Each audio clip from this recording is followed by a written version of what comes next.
The Bennington Select Board meeting this snowy evening of February 22nd, 2021. I'm Donald Campbell. I'm the chair of this board, and I would like to ask the members to please introduce themselves, starting with you, Bruce. Good evening, everybody. This is Bruce Lee Clark. Welcome to the meeting. Hi, this is Jean Connor. Hi, my name is Jeannie Jenkins. Hi, everybody. It's Jim Carroll. Hey everyone, Sarah Parent. Thank you. And also with us tonight, we have our town manager, Stuart Hurd, assistant town manager, Dan Monks. We have Nancy Lively taking minutes, and Josh Boucher from Cat TV, making sure that we are in the air for you. So before I start this meeting, let me share the call-in information while I do. I'm going to read this little statement which says that due to the COVID-19 pandemic state of emergency declared by Governor Scott and pursuant to Addendum 6, Executive Order 1-20 Act 92, this public body is authorized to meet electronically. There is no physical location to attend this meeting. However, the public may view it on Cat TV and call in at 1-646-558-8656 using the meeting ID 824-7839-7938. If technology fails us, the meeting will be continued at a time and place to be determined. All votes that are not unanimous will be done in a roll call vote in accordance with the law. So again, the dial-in information is 646-558-8656. When you call that number, you will be asked for a meeting ID number. Type in, key in 824-7839-7938. You'll have to press pound once, and then it'll prompt you to press it the second time. And then you'll be entered into the waiting room. The waiting room is essentially a hold space. You'll stay there until we have a chance to enter you into the meeting. We'll enter people into the meeting in the order that they've called in. Once you're in the meeting, we would ask you to please turn the volume down on your Cat TV, however you're watching it, your computer or your radio or your television, and press *6 when you're ready to speak, and that will unmute you. Okay. First order of business tonight is the consent agenda. The consent agenda is comprised of the minutes of February 1st and February 8th, as well as the warrants as circulated by the manager, and the liquor license, new liquor licenses, which you have all seen. If you have not had a chance, hopefully everyone's had a chance to talk to Stuart about any questions they have on the warrants. If you've not had a chance, this would be the time. If you've not had a chance to get your changes to Nancy Lively about corrections to the minutes, this would also be the time for that. So for the purposes of discussion, may I have a motion on the consent agenda, please? So move. Do I have a second? Second. Thank you, Jean. Any discussion on the consent agenda tonight? Go ahead, Jeannie. I'm wondering if on the minutes of February 1st, if that should say that it's a special meeting on Article 3. It doesn't say it's a special meeting, but it was. I think that's easy enough to change, right, Nancy Lively? Just say special meeting held remotely via Zoom. Yep, no problem. Great. Okay, great. And then just one other thing. Nancy Larigo is Lerrigo. Okay, thank you. Sure. Other comments from the board? If not, I would ask you to please unmute yourselves. And all in favor, please say aye. Aye. Any opposed or abstaining? Okay. We are going to move on from the consent agenda to public comment. And this is a time during which we welcome the concerns of citizens. I'm going to put the information back up here on the screen. This is a time, if you feel like calling in and commenting before the board on matters not on the agenda, this is the time to do it. The dial-in is 646-558-8656.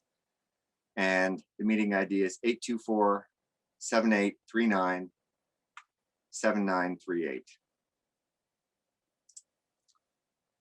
So not seeing anybody in the waiting room, I'm going to admit Megan Harrington into the meeting. And she is she's our third item on this agenda. Good evening, Megan. Welcome. I think what we'll do, board, since there doesn't seem to be any comment, is we will let Megan go ahead. If any comments roll in the next 5 minutes, we'll take them after Megan has a chance to update us on the COVID situation. Is that okay? Great. Okay. Megan, good evening. Good evening. Nice to see you again. Thank you You for as well. keeping us abreast of the COVID situation. Please tell us where we are and what we need to know. Absolutely. Well, 2 weeks ago when I joined everyone, we were in a bit of a situation. We were really still in that surge and we're keeping a really close eye on it. I heard last week from our epi data team that our cases are decreasing countywide. We really just had one town that was still an area of concern, but across the county, we really are seeing our cases decrease. 2 weeks ago when I joined you, we were at, I believe, 58 per 100,000. As of 2 days ago, we were at 28 per 100,000. So we've gone down significantly. Our rates are similar to the US kind of nationwide. We're still a little bit higher than the Vermont rate of 18 per 100,000, but we are seeing our cases decrease. And what I think is really notable is 2 weeks ago, yesterday was the Super Bowl, where we might have seen some increases in cases due to household gatherings, and we're really not seeing that. So that's, I think, a real testament to people following the guidance over the last 2 weeks and really hearing the call. So I think that's really great news. We should really be congratulating our community for doing that work. I wanted to share a little bit about the vaccine rollout. It continues to go very, very smoothly. I'm sure folks heard that we are in the 70 plus age band at this time.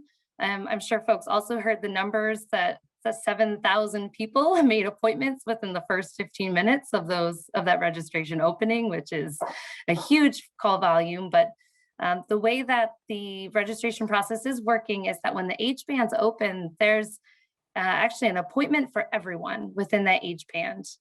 Where you get that appointment, and when is to be determined. But the way that the appointment slots are worked is that anyone in Vermont in that age band has an appointment. You just have to grab it and register for it. So no one will get left out. Anyone who's willing and wanting will get their vaccine.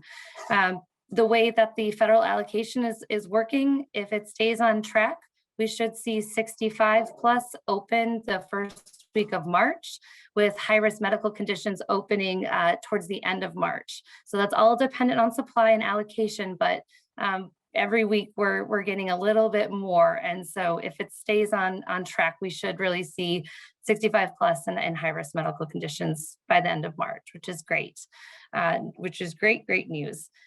We're continuing in Manchester at BVA for the Vermont site. We'll have first dose appointments through the end of this month. Our second dose will be at BVA. SVHC will continue with their first dose, second dose clinics at SVC going forward. The health department, we're looking at hosting smaller community-focused clinics. All that is to be determined, but we really would like to identify pockets within our population that might be, barriers to getting to the vaccine sites, not necessarily homebound, but looking more of, mobile home parks, housing authorities, things like that. We'd really like to dive in and bring services to people if that is a barrier. So stay tuned for that. That's something that our department is working on, but we will continue with the large community clinics, for the next 2 months. Let's see. I'm sure folks also heard we had some really exciting updates to travel, given the vaccination rates and the case rates. For folks who have been vaccinated, you are allowed to travel 2 weeks after your second dose. No quarantine required or when you return. So really great news. It was recommended by the governor if you have received a vaccine to keep that card on hand. I have no idea what kind of enforcement we're looking at, but that was suggested that if you have received that and you do travel. I think another really exciting announcement for our residents of long-term care facilities is that there will be some easing of restrictions on visitation. They'll be announced 2/26, so in just a couple days. Our folks in long-term care facilities have really been living in very, isolation, no visitors. And so the idea that family members can see loved ones, be able to visit and actually gather within the facility themselves, have meals together, activities, I think is a huge, it's just such a success thinking about the response and that folks can actually get together again and have social interaction once more. Let's see, I can pause there if there's any questions, or I can keep going with updates. Go ahead, Jim, if you have a question. Yeah. Hey, Megan, thank you for coming. If you remember 2 weeks ago, I asked you I noted that there were some problems with people getting online to get scheduled, and I wonder if anything was done with the website to mitigate or minimize that. Not that I heard of. I think the structure is still the same. I think what we're really trying to do is push out that phone number for folks. And that if the website is a challenge, that we're just having folks call. And I'm happy to share that number too. I don't know if something I could like to read out loud for the folks joining. Sure. So the call center number for anyone, who wants assistance with making an appointment or don't have internet access, the number is 855-722-7878. Second question. Second question. Sure. Was my question about the ski area compliance. Did you learn anything about that? I have heard that the testing that they set up at Stratton and Bromley was a real success, and that visitors took advantage of the testing and were grabbing their friends and family. Staff participated as well. I'm trying to recall which resort it was specifically, but one of them actually offered antigen testing. They did reveal 3 positives from the antigen testing, which of course needs a PCR confirmation. But I think that's, really shows the need for the service there, and that if folks can be informed of their status right there and can quarantine on site, it's a good thing. But the resorts are very eager to have the testing there. So I feel like they are, on board with compliance and making sure folks are safe. Okay. Final question, and that has to do with immunizing teachers. As I believe you're well aware.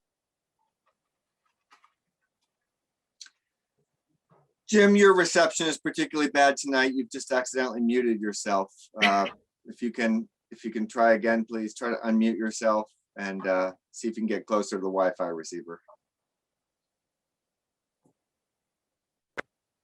All right, how's that? That's better. Thank you. Okay. The question I had for you, or concern that I've read about, is that teachers being immunized, and they're, essentially, from the information that I've been able to gather, are at the end of the line. And in the reports that I've read, students in personal reports from friends, students are underperforming, and it's a real drag on the economy because parents have to be at home with their kids in many cases, not all cases, but many cases. And I wonder if the governor is going to try to address this, or the health department. It's a really good question and such an important group to be focused on. Absolutely. And I know for the governor and Dr. Levine's priorities, getting kids back into school, into safe environments is priority number 2 after reducing death and illness. So I can't speak to when teachers will fall in as far as eligibility. I know that there's still discussions past the high-risk medical groups, high-risk groups. So I'm sorry, I don't have more information than that, but I absolutely hear the calls for that group to be prioritized. Okay, thank you very much. Thank you for those answers. Jean Connor, go ahead, please. Hi, Megan. Thank you for being here. I just want to make sure, I believe nothing's changed, that make sure people hear this, that even though you've been vaccinated, fully vaccinated, you still have to wear your mask. That is true. Absolutely. Absolutely. Especially after being vaccinated, it's going to take a couple weeks for your body to, build that full immune response. So it's important to keep masking and sticking with that guidance. Absolutely. That is that is not going away, I imagine, anytime soon. Right.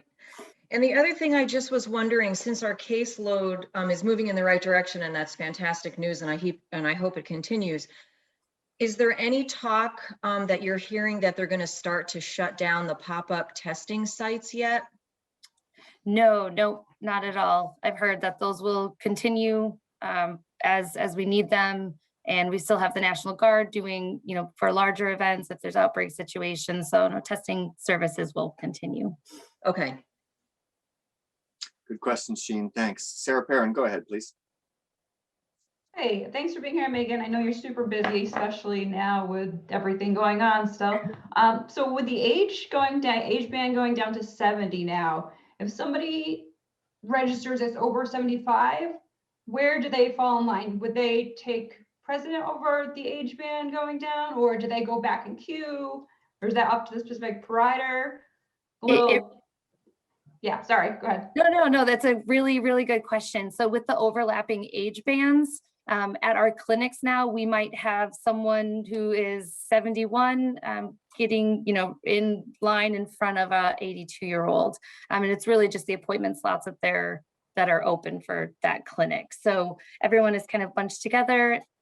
Appointments aren't being prioritized by the age, but everyone has the ability to get an appointment. I hope that makes sense. Great. So yeah, I'm just kind of clarifying this for myself. So it's just once you register, you get a spot, but if you're over 75, you don't get priority. But you get a spot. Is that correct? Right. You're eligible to get an appointment as the same as a 70-plus-year-old would at this time. Yeah. It's a good question. Sorry, the snowplow just went by. Other questions for Megan? Megan, you have a little bit more you want to say before you wrap up, or did you have more things? Yeah, one other just notable is that we have additional partners coming online that will be offering vaccines. So Walgreens and Kinney Drugs are also offering. So if folks do call the 855 number, the call center can assist with both a Kinney Drugs appointment and with a VDH clinic appointment. Walgreens is a separate, but you can reach the Walgreens sign up through the VDH website. So Walgreens in Bennington and in Manchester should be offering vaccines soon, in addition to VDH, the hospital, and Kinney Drugs, which we don't have, but it's good knowing that out there in the world, Kinney Drugs is also doing it. Yeah, that is good. If you don't mind, Jim Carroll has one more question for you. Go ahead, Jim, just one. My pen went dry when you recited the 855 number. What were the last 4 digits? Sure, 855-722-7878. 722-7878. Okay, great. Thank you. You're welcome. All right. Megan, thank you for being with us tonight. We have a town meeting coming up. We will let you off the hook on that one. If we could talk to you again, maybe at our next meeting, that would be great. I'll plan on it. That will be in early March.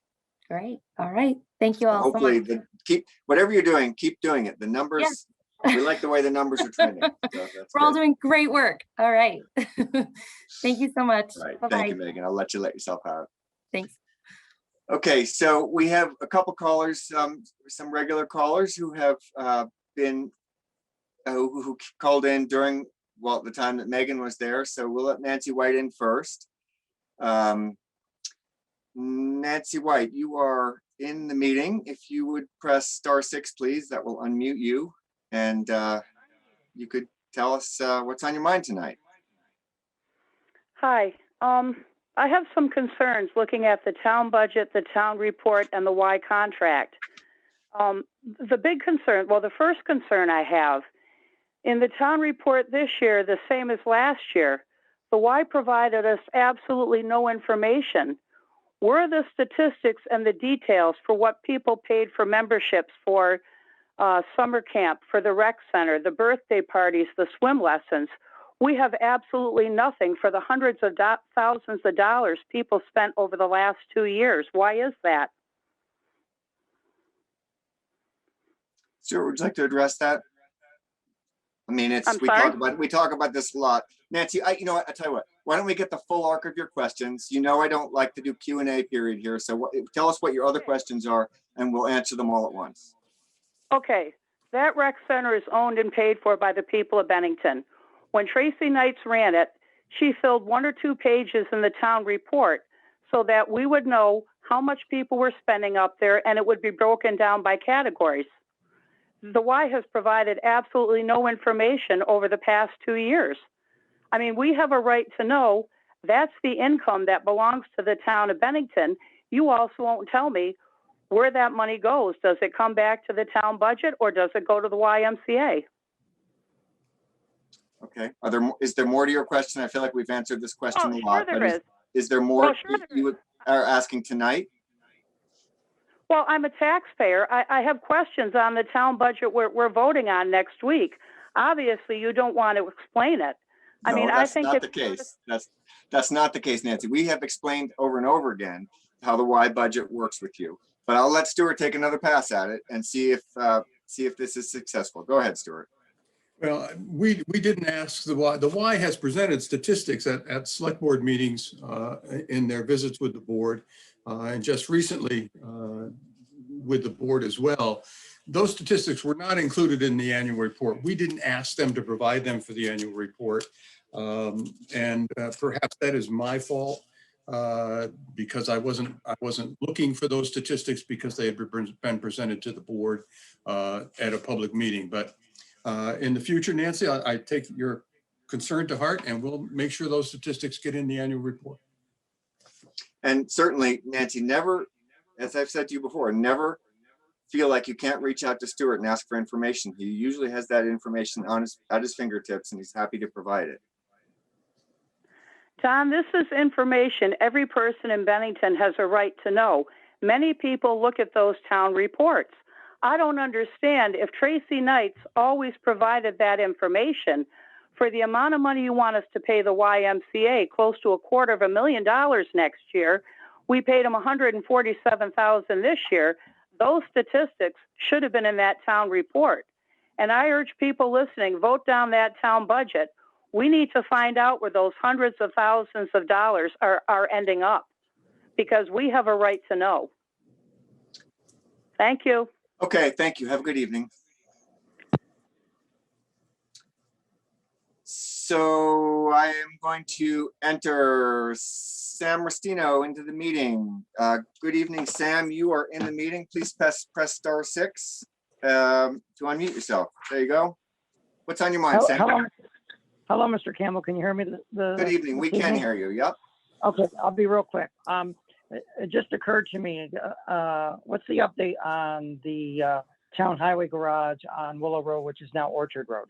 Any update on that? I know the town doesn't like to be in retail property. Are we selling that? Is it on hold? Is it going to be turned into a municipal lot, hopefully for the Molly Stark School? What are we doing with that structure? Go ahead, Stuart. The last offer we made was to what was the BSD, which is now a unified district, the CDC, and the Bennington Rural Fire District, all had expressed an interest in utilizing the property. We sent it back to them. Look, folks, get together. You come up with a plan on how you would like to subdivide it, how you would like to utilize it, and present that to the select board. If the board approves the plan, then the cost to develop that, whatever subdivision requirement is required, whatever legal fees must be paid, that would be on the folks looking to acquire the property. And that was the last we've heard. I've had a couple of conversations with the attorney for the fire district. They are still interested. COVID may be slowing down the school's response to trying to work together to acquire that property. So the property is still being offered to those three entities. Whether or not and timeline is up in the air. I'm sorry. Okay, that's okay. So it's in fruitation. All right. Thank you. Have a good evening. Yeah, thanks, Sam. Stay safe. Okay, I'm going to close at 6:27. I'm closing the public comment at this point. We're going to move on to item number 4. Are we ready? We're a little ahead of schedule here. Let's see. Nope, we're just about 10 minutes ahead of schedule. We have a couple of people. Jeannie, we have Bruce and Michael here. Is that enough to start this? Okay. Uh-oh, Michael, please try to log back in. I'm going to let Bruce in. And Michael, if you are watching, please try to call back in. I saw you sitting in the waiting room for a long time, and then when I was ready to let you in, you'd hung up. But good evening, Bruce. We're glad to have you here. And I think Michael will be joining us in just a minute. So we'll hope for that. So this is a Energy Committee presentation, and we've all received the Energy Committee's recommendations to the Select Board for 2021. I look forward to hearing a little bit about this from the Energy Committee. Jeannie, would you like to say anything about this group as we kind of wait for Michael to log back in? Yes, I would love to do Great. that. Thank So the Energy Committee has been a real pleasure to work with, and just a small trip down memory lane. It was organized in October 2019. And like everyone else, it took a small COVID break in last March, but then was able to resume on Zoom, and the group has been meeting monthly on Zoom since sometime in the summertime. I would love to be able, so let me share with you who the members are on the committee. Michael Kusser, who is going to log back in, who is the committee chair. Wendy Sharkey, who's the vice chair. Nancy Thompson is the secretary of the group. And members Bruce Lehrman and Deanna Oakes. Originally, Bill Scully was the select board member on the group, and because of his illness, I joined the group when he was no longer able to do that. From the very beginning, this group has been really engaged. They have been full participants, and we've had a large amount of community support through the time. And there are some people who have been as faithful to the group as the Energy Committee itself. So I would really like to acknowledge the contributions of the thinking and the research that the non-voting advisory group has contributed. About halfway through, we decided they were so faithful and so helpful that we wanted to acknowledge their role in really helping the Energy Committee. And those non-voting advisory committee members are Marsh Hudson Knapp, Bill Christian, Madison Kramer, David Durfee, the Bennington David Durfee, not the rep from Shasberry, and Dr. Dick Dundas. So they have been just an amazing, between the Energy Committee and the Advisory Committee, it's really been a very dynamic group. I also just do want to acknowledge BCRC, Jim Sullivan and Allison Stroll have been incredibly helpful to the group. Jim has been available to give us countywide perspective, townwide perspective, and answer any questions. Allison Stroll has made sure that our energy committee was connected with other energy committees in the county. And then I want to acknowledge our own Dan Monks and Paul Danzero and Mark Sawyer from the town of Bennington. They have been just super. Anytime we had a question, they made time for us. They did research for us. They've just been invaluable. So, you know, it's been a really good team of people. And, you know, with that, I'm hoping, Bruce, I'm hoping you have Mike Kusser as a co-facilitator here, but I'd like to turn it over to Bruce and Michael Kusser. Before you do, if you don't mind, Jeannie, would you please send the invite to Michael again? And I'm going to put up on the screen, in case Michael is missing it, the dial-in information, which is also would serve anybody if they have questions about this Energy Committee report at the end. And the dial-in is 646-558-8656. And the meeting ID is 824-7839-7938. So Bruce, I'm sorry to cut in front of you there, but we really are glad to have you here tonight. And I don't see Michael in the waiting room yet, but I'll keep my eye out for him if you don't mind starting. He should be there. I will. I know we've been emailing back and forth some connection difficulties. It'll take me just a minute to get the presentation here. Hopefully, Michael will be able to take it at that point. But I'll let me. Do you have a PowerPoint or something that you're going to put up? Yes, we do. We do have a PowerPoint that Michael was going to talk through, and that's what I'm looking for right now. Okay, I need to make you a co-host before you can share that, which I have just done. So you should be able to share your screen okay. when you come up with that document. Yeah, let's see what we can do here.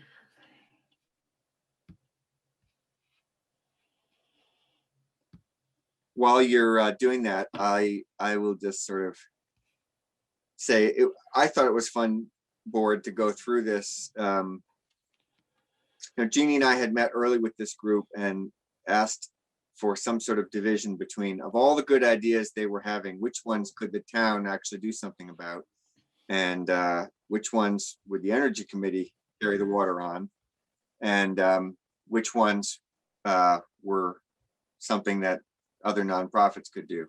And so they have done that division, and I was pleased to see the number of things in their recommendations that are at least somewhat on our radar. So, for example, getting some electric vehicles into the police system. Does 223 ring a bell? Does that sound like Michael's phone number? No, that's not. Okay. I don't think.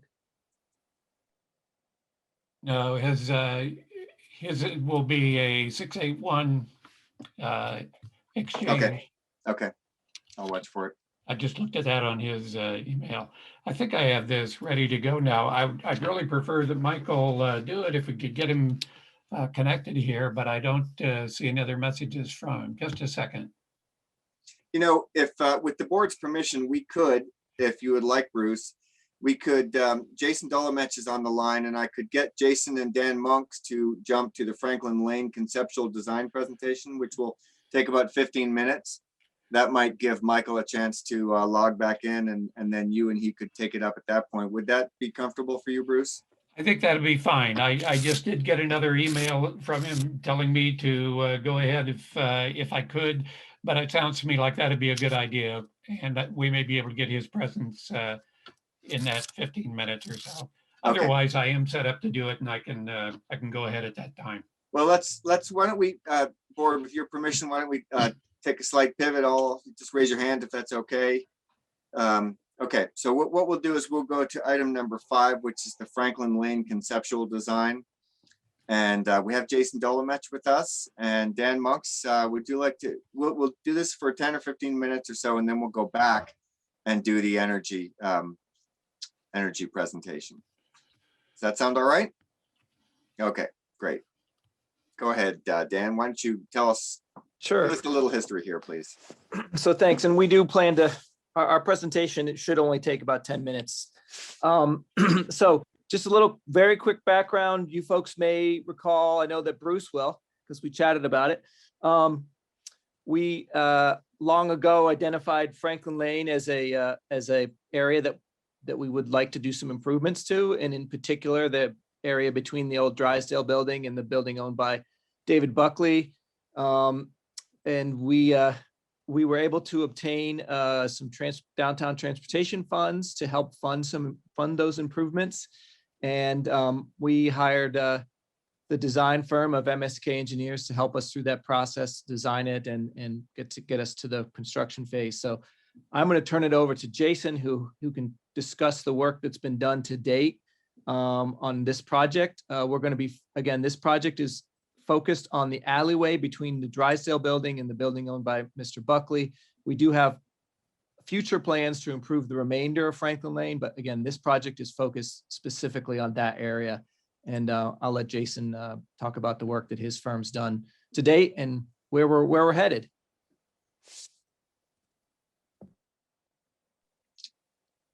Well, good evening, everybody. As Dan mentioned, I'm Jason Dolomech with MSK Engineers, and I'll give you guys just a brief rundown of where we've come and where we're going with this project. So I'm going to share my screen and I have a very brief visual presentation for everybody.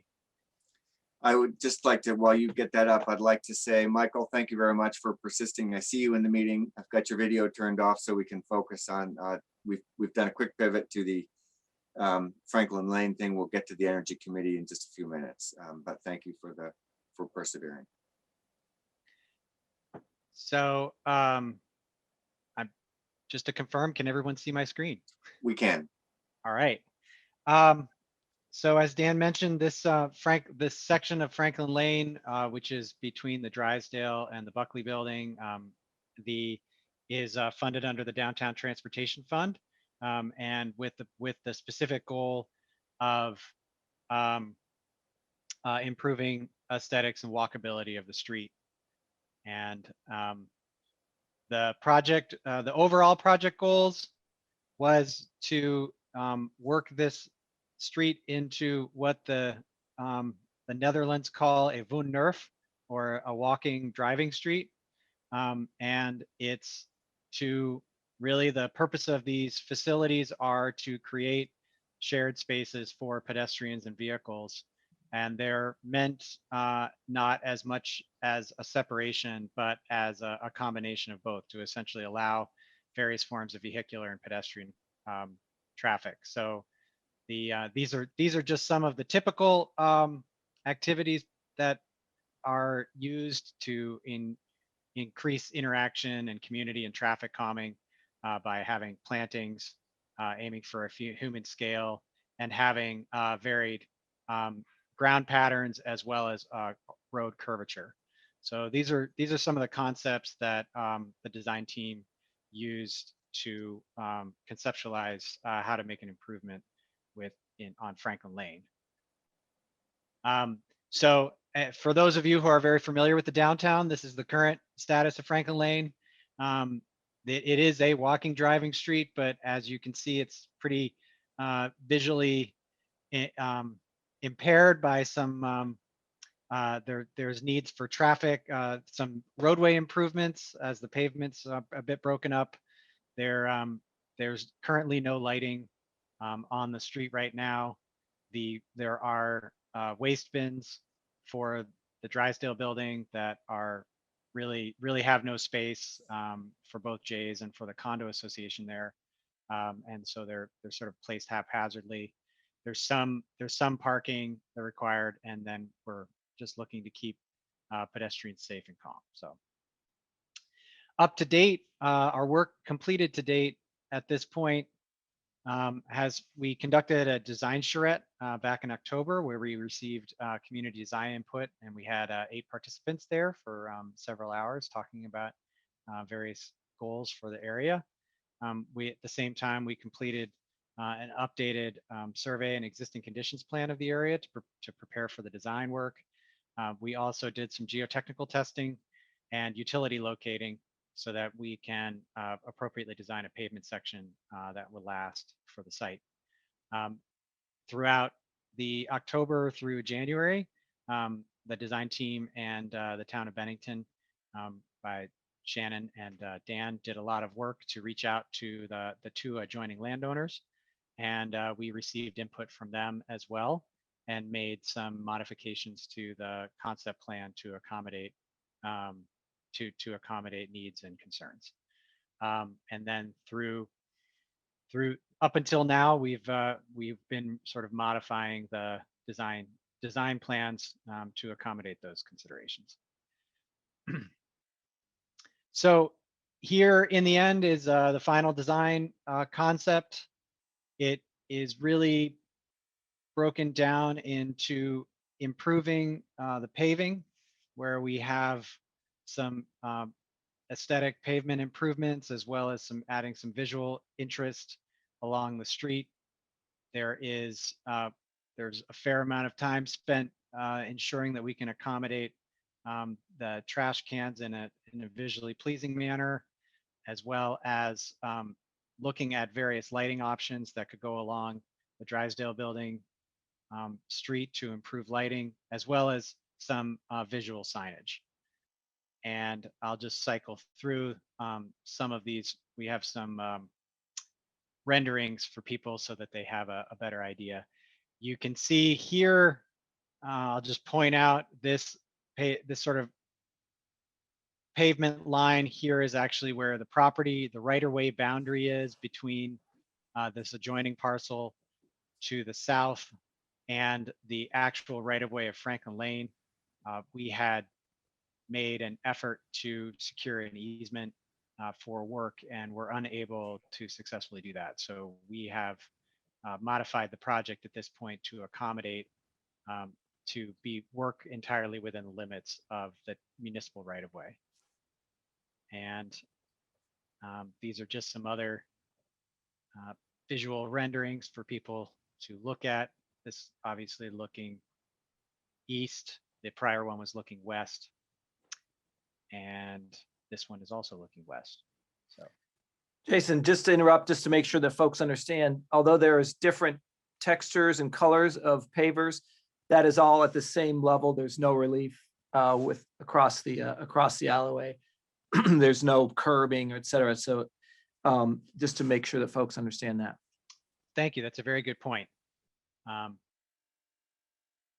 So, and just to give people a flavor of where we started, with our full baked proposal, we had significantly more lighting improvements proposed, as well as really trying to take up the entire street and allow vehicles to pass, but also accommodate some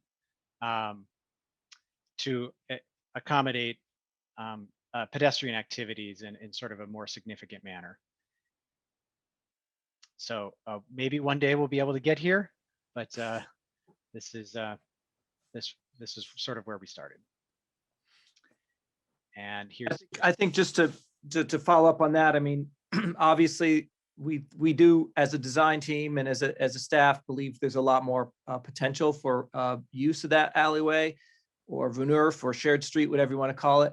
And we'll pursue opportunities in the future to seek additional funding as well as property owner buy-in to eventually, hopefully, see that vision implemented. But we're going to do the best we can with the amount of funds we have now and the property owner permissions that we have now to proceed with something that will improve the area in the alleyway.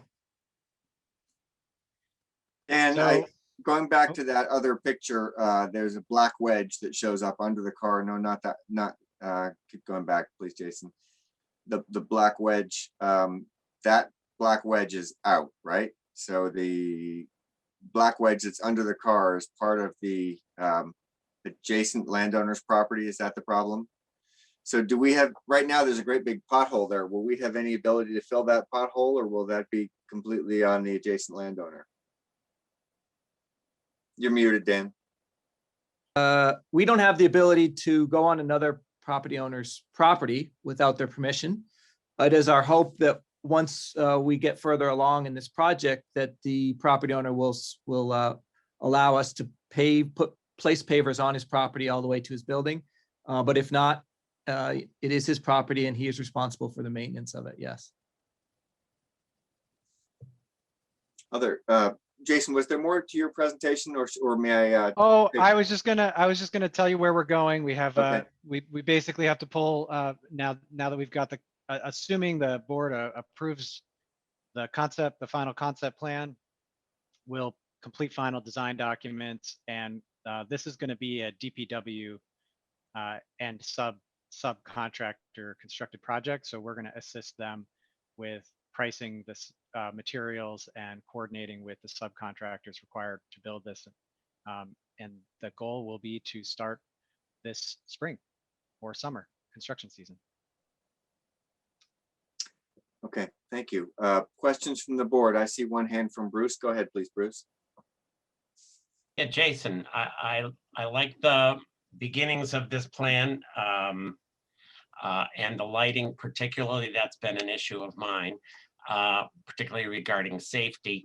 I'm wondering about all the paving blocks and the fact that you've got close-in buildings on both sides.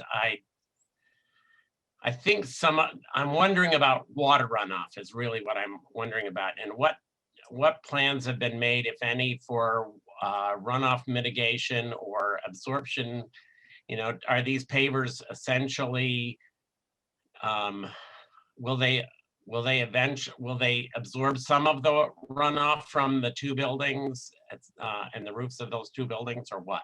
Or Well, so it's a great question, Bruce.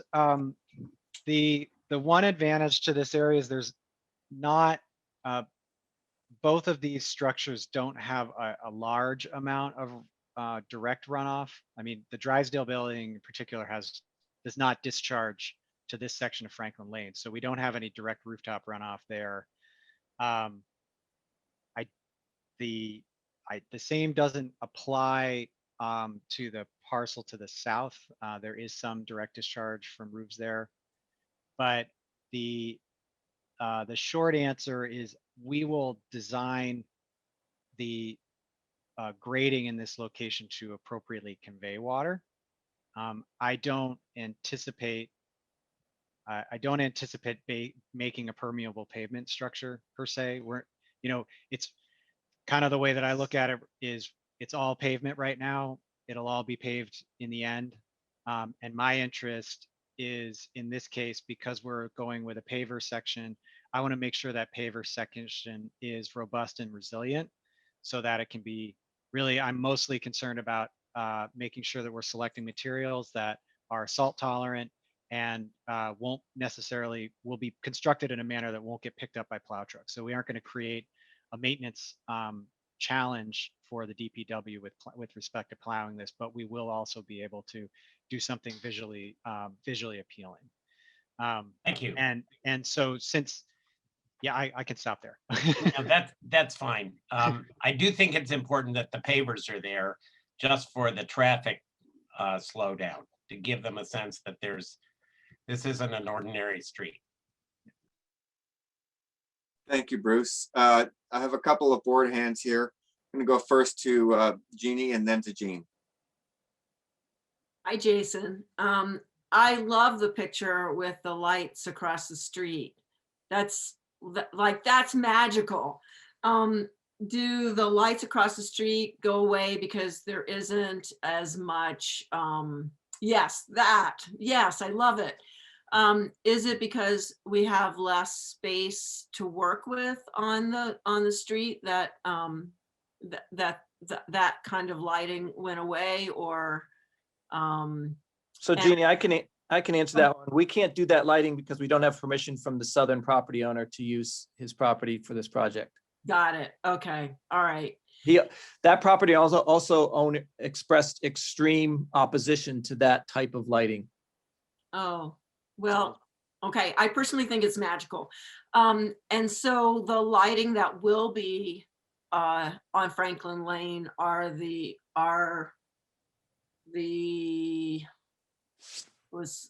I think, yes, yes.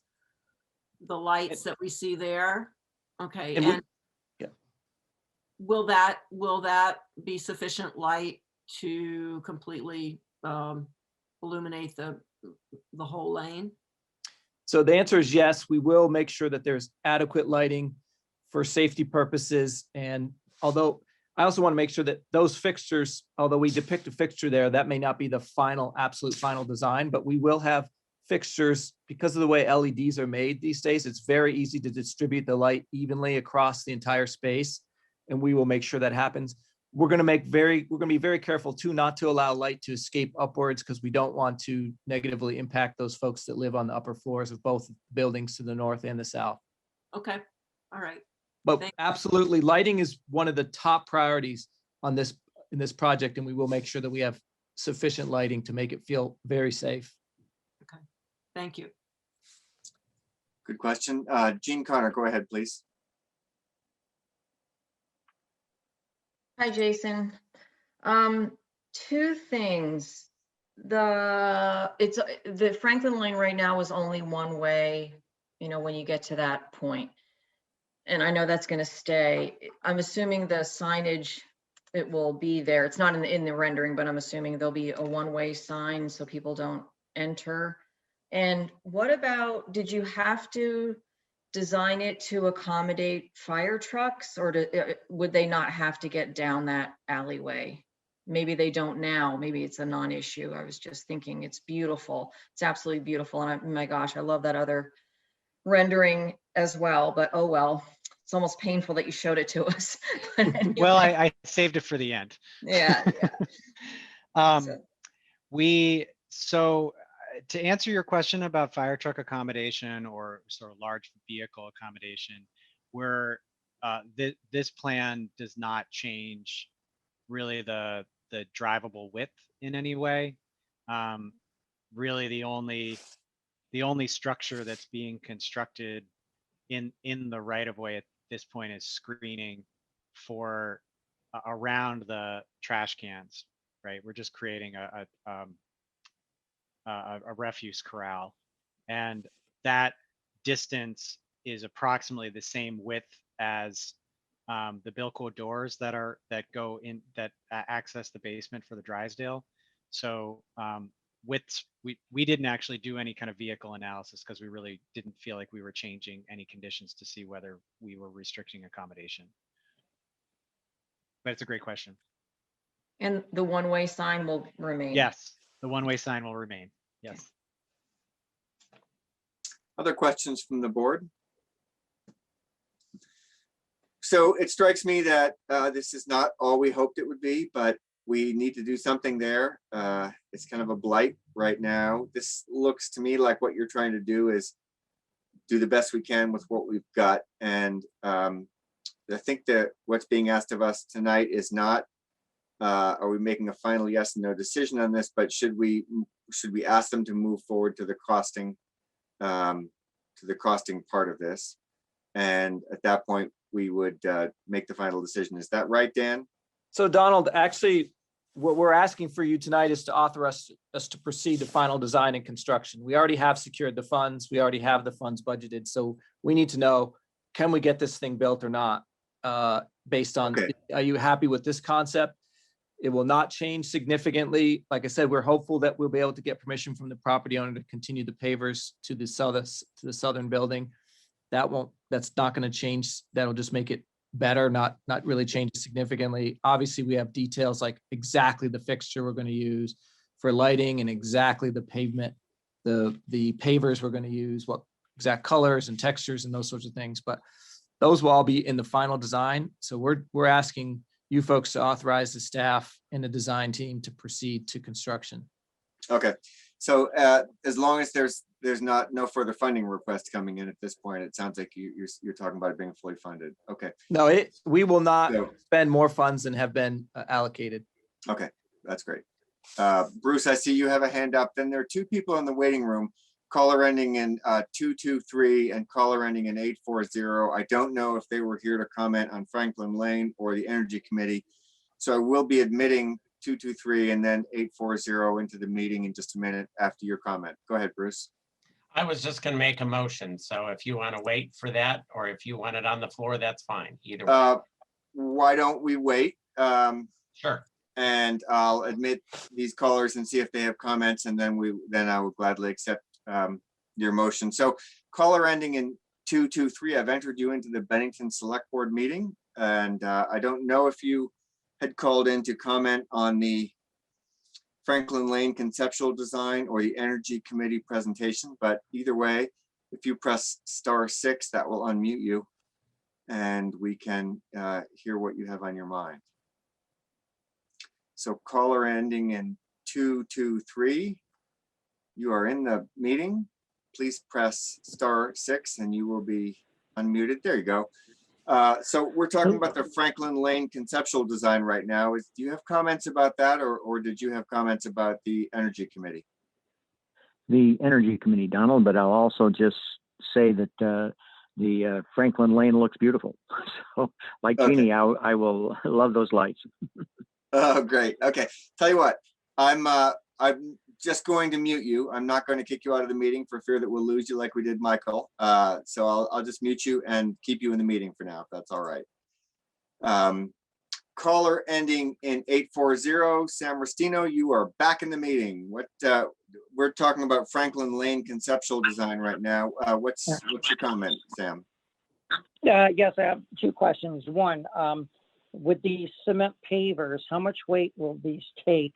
And simply because, because of the four corners, I know it's irrelevant of how those pavers move, but if we get one delivery truck on those pavers, I don't want to see them cracked. And secondly, my second question is the stormwater runoff. Is that going to run toward the back of the building where the Putnam block is, or is it going to be added to South Street, which contributes to when we have heavy rains, as you know how much that street floods on South Street?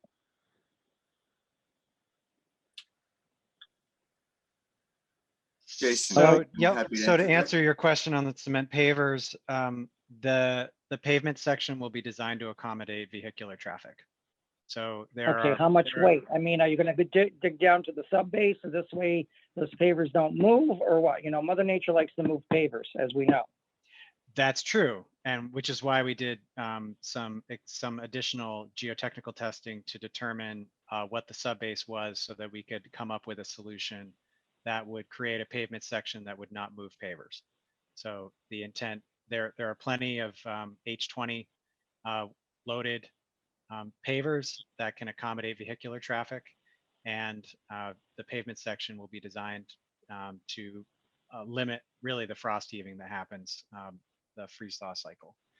With respect to stormwater, I go back to the original comment, we're neither creating nor destroying impervious area.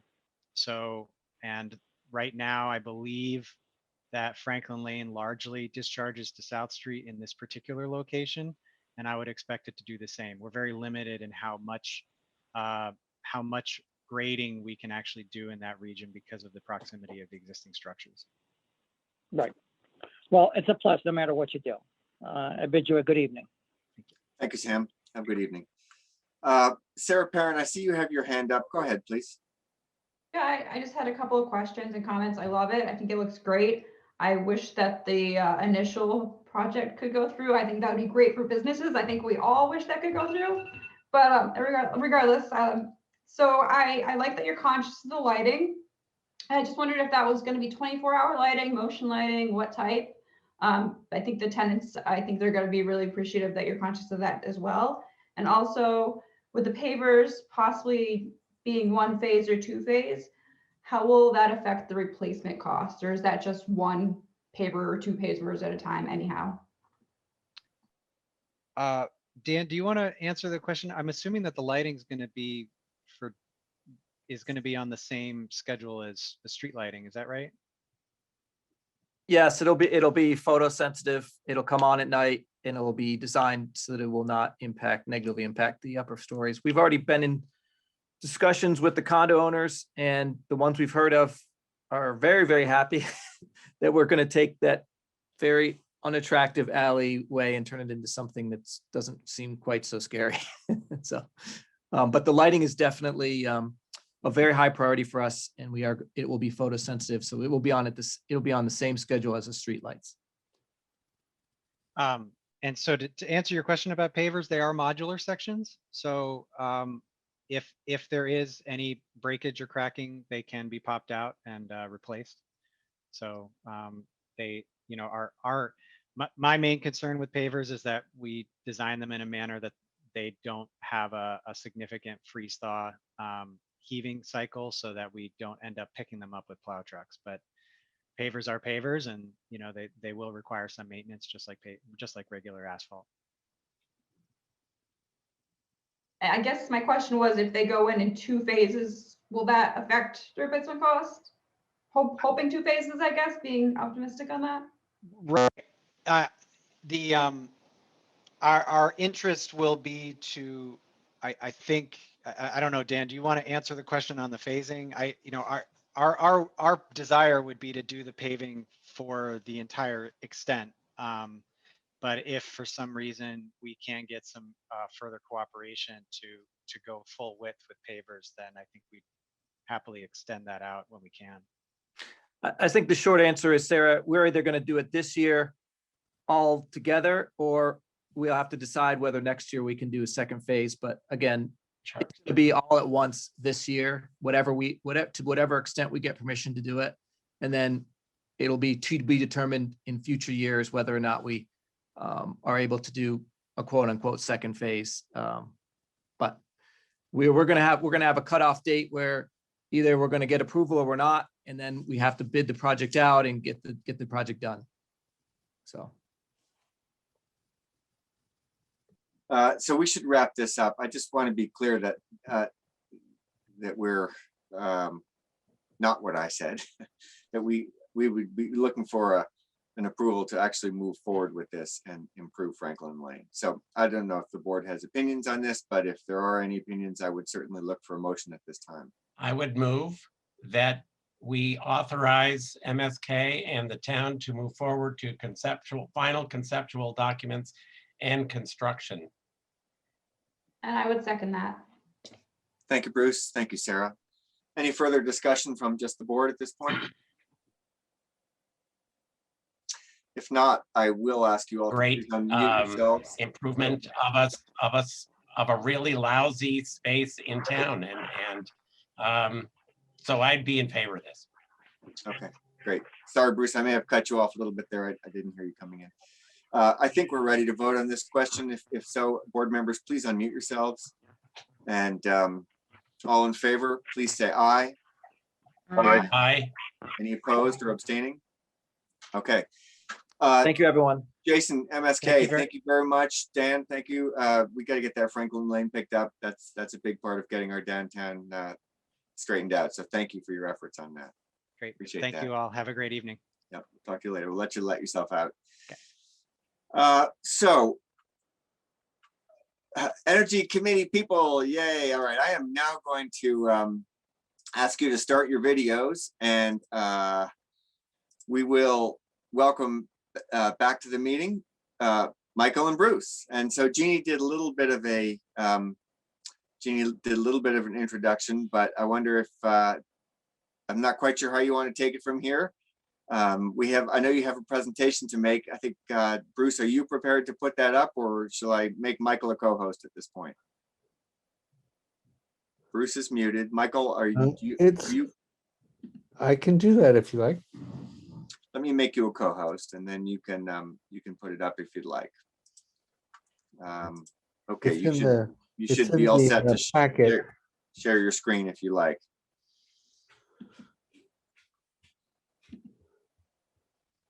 while he's doing that, just Michael, I'm really sorry about the fact that you were in the waiting room for so long and then you had connectivity problems and then we got you back in just after we altered the That's agenda. okay. To, I switch things. So thank you for your I've had patience. similar experiences in,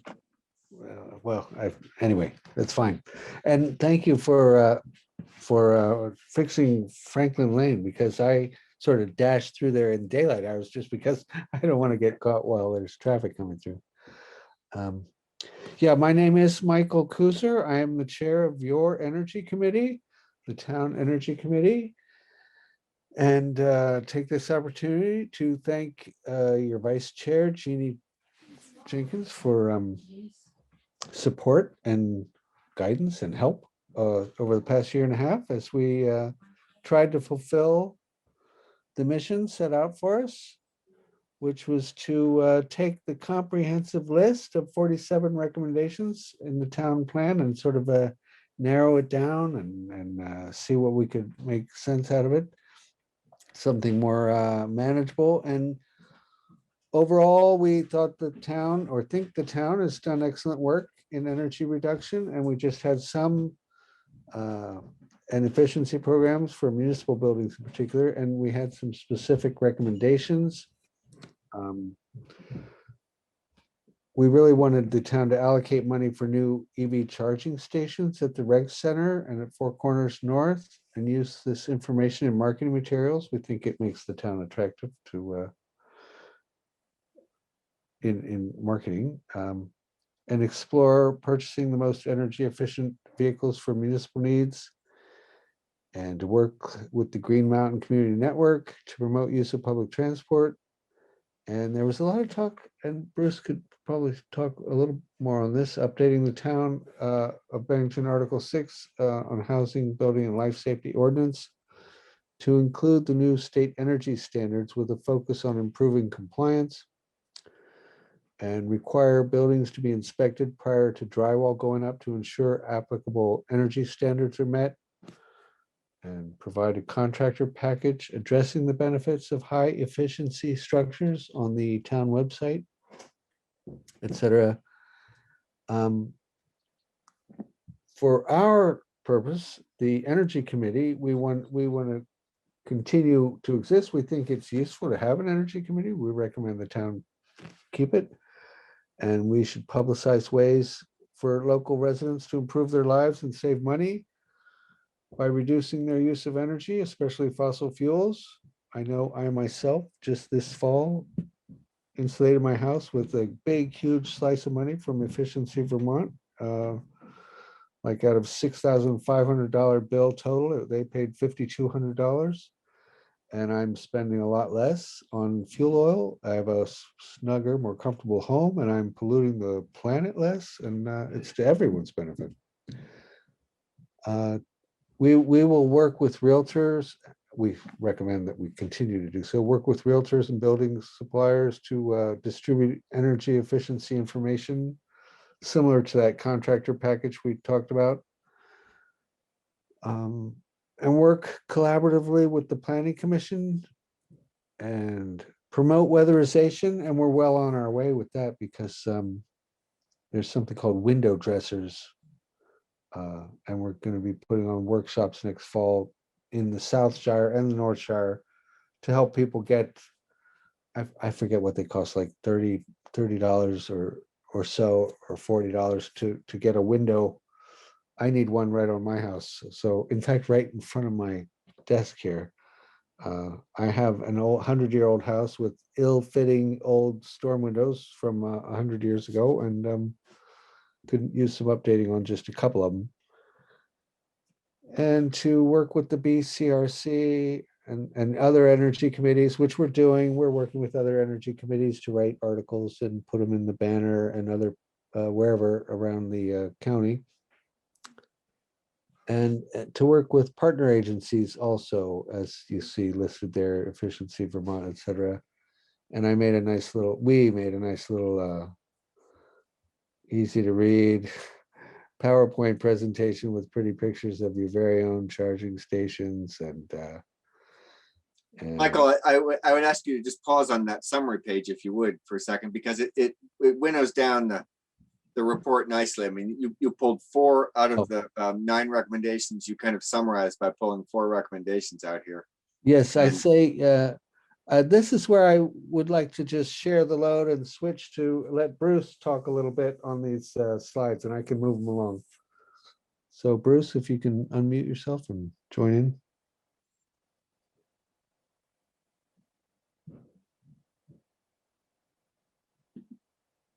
Yeah, if you want to go back up, I won't go through all the slides. I think Michael's pretty well covered things here, but I do, there are a couple of things. Yeah, let's go down and look at the town entries again. There were just a couple of other things I wanted to emphasize. No, I meant in the slides, Michael.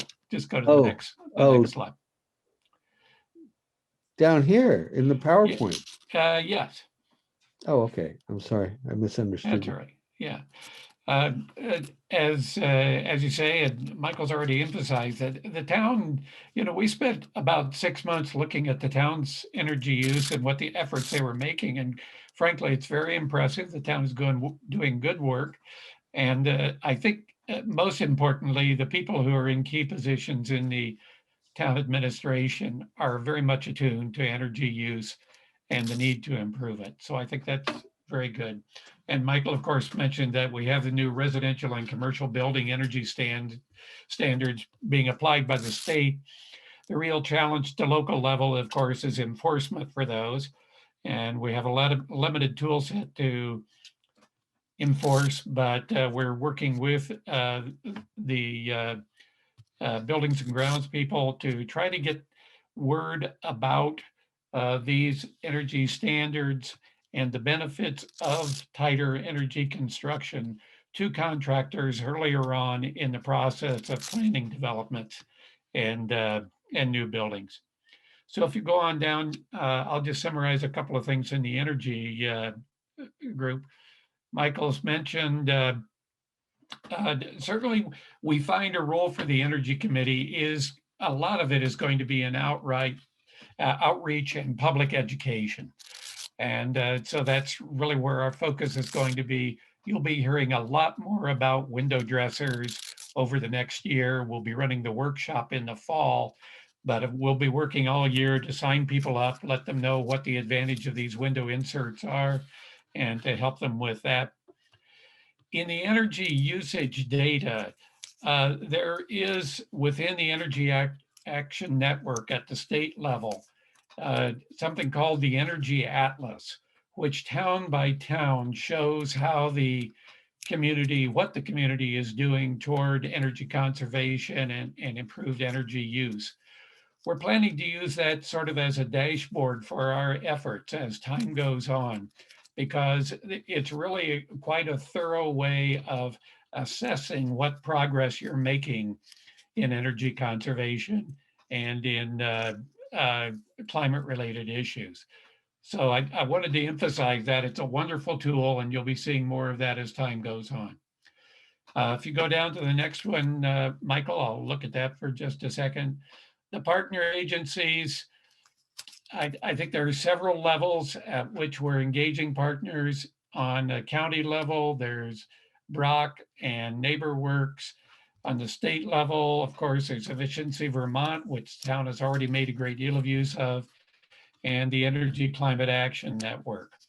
So we'll be talking to those. And of course, as Jeannie mentioned right at the beginning, we have had really great support from the BCRC, from Allison and Jim Sullivan. They've really helped to focus our energy and improve communications amongst the county's various energy committees, so that we'll be working together on window dressers and other programs like that. And finally, let's see here. Yeah, let's go down to that summary. Energy use is not important to the town only because of the dollars it saves.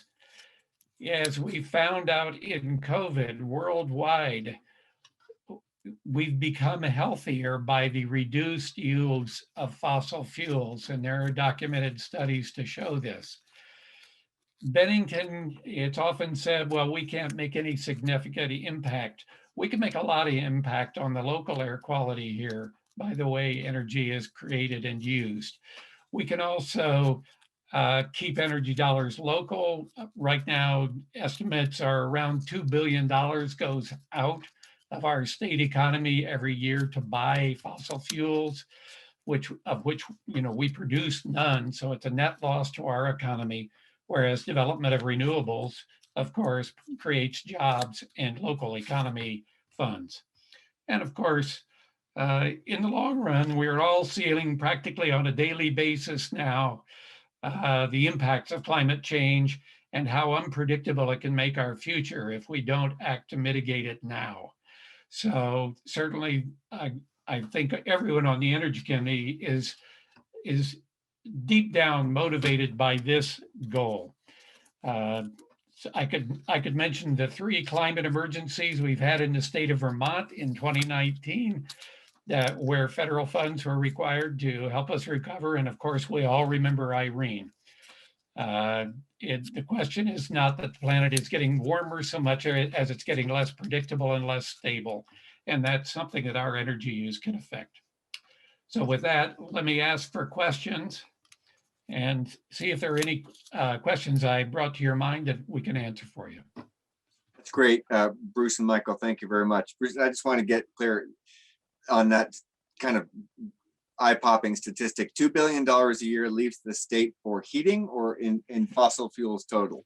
Fossil fuels total. Actually, heating is only about 1/4 of that. Most of it is transportation fuels. Okay. Okay. So that makes electric vehicles a great priority for us. That is an astounding number. Yes.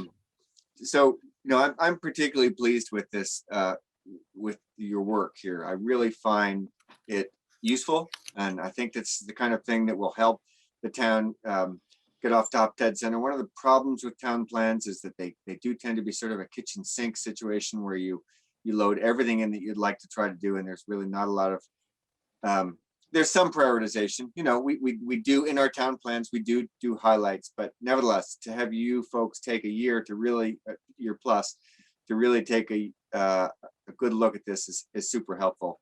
And as I look at the 9 things that you've recommended for the town, I'd like to think that we're leading by example. Certainly, we're looking good with our solar, with the amount of solar offsets that we have, and that's of course just one thing. That the installation in the police department, trying to get electric vehicles for the PD. I think we've got a long way to go, but I'd like to think we're on our way with that. The next 3 items are all things that I hope the board will consider. Keeping an active energy committee. I hope this board, after my time, will continue to do that. I think it's worth being strategic about where we put the electric charging stations. I think that's the future, and Bennington, we should be part of the future. And I certainly like the idea of working more closely with the public transportation in number 5. Number 4, we've done some of that with the police department. We can do more with electric hybrid vehicles. Dan, it occurs to me that items 6, 7, and 8 might be something we could ask the planning commission to take a look at and see what they think. Maybe come back with some ideas for us, or maybe they have. I'm not really sure, but that I would certainly be interested to hear more about how those things might be actionable, as they say. Actually, just so you know, Donald, Bruce and others have had multiple conversations with Paul Danzero and his team. So I think we're well on our way to trying to figure out what the best way forward or not. And I really think it's more of a staff issue than a planning commission issue at this point. Oh, great. Great. One thing I would say there is we certainly realize there's value in coordination between the planning commission and the energy committee.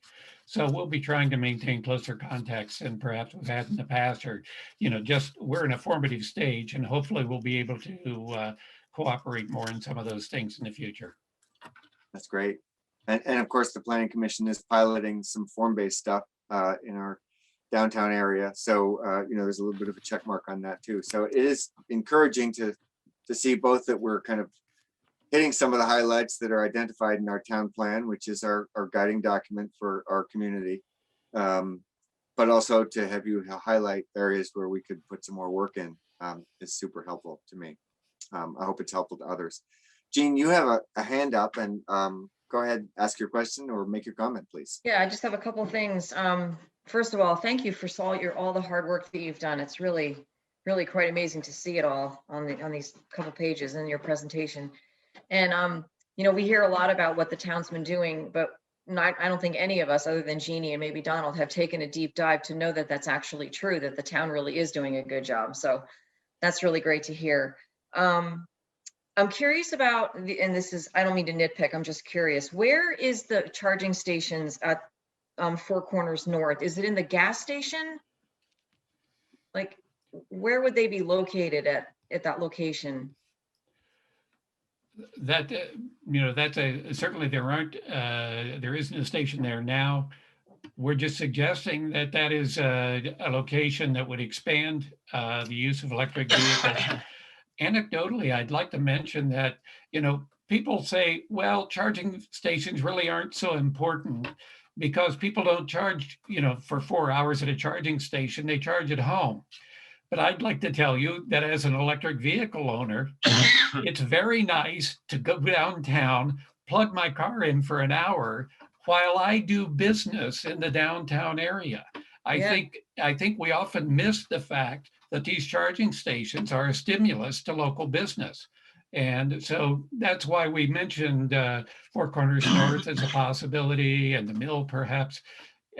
We don't know the answer to that yet. And I can't give you a concrete place that we would put it, but I do think it's important to expand this. Thank you. Okay, so it's just, you know, you were just looking to get some in that location. Okay, that's fine. And as a former, now that I'm working at home, I don't ride the bus anymore, but as a former Green Mountain bus rider to and from work before COVID, I just have a suggestion. I wonder how it would work, or if you would be willing and I would be willing to help you if we had like a community event once we can do that without COVID, although the bus is running with COVID with everyone mask, I know. But like, I think there's so many people that would ride the bus if they had the opportunity to try it out. And, you know, maybe we could all make a personal goal. I will ride the Green Mountain bus 4 times a month and, you know, look at the routes and where you live and where you can go. And anyway, I think that might be really, really fun, a fun event for everybody. Ride the bus and let's just check it out. People are a little bit leery of something they've never done before, and that would just help get rid of that barrier. I agree with you. And I think that, you know, we talk about the importance of electric vehicles, but the fact of the matter is public transit could be a much more effective solution to our transportation energy use than EVs by themselves can. So I like that idea. I'd be very interested in discussing that further with you. Yeah, happy to help if you decide to try it. Yep. That's great. Thanks. Jim, Carol, you have your hand up. Go ahead, please. Thank you. Hi, Bruce, and thank you for the work that you've done. And I read over your report here, and something that has been in the back of my mind is transitioning to LED lighting fixtures throughout the town property instead of fluorescent and incandescent. Have you all done any work along those lines? I don't know if Michael wants to address this or not. My feeling is that as part of our survey of the municipal work, we were, I think, surprised and gratified by how many LED light installations have already been done in the town. Certainly the work isn't complete, but there's definitely, in terms of all street lighting and that sort of thing, the use of LEDs is really pretty well ingrained in Bennington. Well, I'm specifically referring to within the buildings that the town. Yeah. And yeah, that I can't speak to so directly. So I can speak to that a little bit. We did talk with Mark Sawyer, and there is a plan for replacing the incandescent lights that still remain in the buildings. So so there is a plan for the last leg of getting LEDs in. As those incandescent lights wear out, they're being replaced. So I mean, it's a very thorough plan, and Mark Sawyer can tell you where every incandescent light still remains in the town. I mean, it's at that level. It's pretty amazing. That's a great question. And the Energy Committee would promote it for residential use in their energy efficiency promotion work. Right? Yeah, I'd be curious if either you or Michael knew of, the cost benefit, the cost of incandescent. I may be going too far into the weeds. I apologize. But, the significant length that a LED lasts over incandescent and fluorescent is unquestionable. So I'd be interested in sussing that out, but thank you both. Thank you. And Efficiency Vermont can provide you with a lot of that information. And that's one of the things that we'll be doing in our outreach, is trying to promote more of the information that's available through Efficiency Vermont and other sources statewide. I would just say that studies have shown that people don't care so much about how much that light bulb saves them, but they want to get the warm feeling of the old light bulbs, which is now possible with the new technology. And that's what people care most about. Great. Other questions from the board? Well, I think, Jeannie, this will be an interesting, You've got one caller. I do not. You do, 223. I do have one caller. You're right. I let good old 223 into the meeting ages ago, didn't I? Thank you. 223, you have been in the meeting the whole time, muted, sitting down at the bottom of the screen, and I'm so sorry about that. So this caller ending in 223, if you press *6, that will unmute you. And we would love to hear your comments on this, on the recommendations to the select board. So caller ending in 223, I'm going to ask to unmute. Let's see if that does anything. Oh, there you go. Great. Welcome. Please tell us your name and give us your comments. My name is Jerry Bird. And first of all, Donald, before I launch into this, I want to thank you for your service to our town and community as chair and as a member of our select board. And I also would like to thank all of you for all the work you do and how you have to put up with us as town residents. So I have to watch my own behavior sometimes. So I'm in the process of working on that. And Jeannie, Jeannie Connors, I really like your idea of the day of a bus or a celebration of the bus. I myself have been reluctant to hop on that bus simply as you state, because I don't know anything about it. So I think that's a great idea, and I would be willing to help with that as well. Bruce or Michael, I was just wondering, are we going to put in any fast charging car stations? I've got a electric vehicle also, and a trip to Maine that we took around, we did only $58 worth of electrical expense, but we found the fast charging stations in Hannaford's of all places. And so I was wondering what your thoughts are, and if that's part of the expansion that you're wanting to do with charging. Go ahead, Bruce. Yeah, the word is that fast charging is going to become the standard charging in about 2 years. So certainly when we look at new EV stations, we'll need to look at quick charging stations as well. And presently there is the one at the Armory behind Town Hall that's available. Certainly, as we plan the siting of others and spreading out the ability to charge other locations, I would advocate for quick charging stations there as well.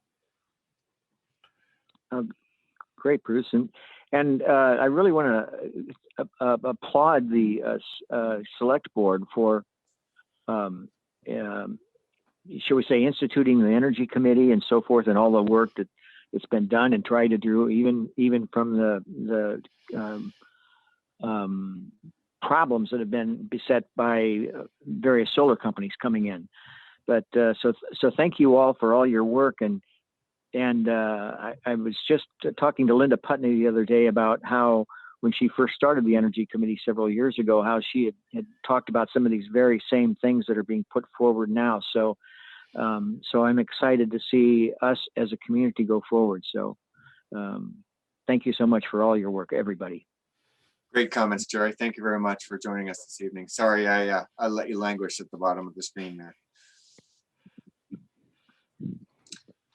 Bruce or Michael, any follow-up on Jerry's comments? No? Okay. Thank you. Well, so yeah, this is exciting. There's always more work to do, but I'd like to express once again the entire board's thanks to the Energy Committee, to all the people that have volunteered on it, to the people that have been ad hoc to that committee, and for bringing a useful and kind of direct group of suggestions for us that we can really sink our teeth into.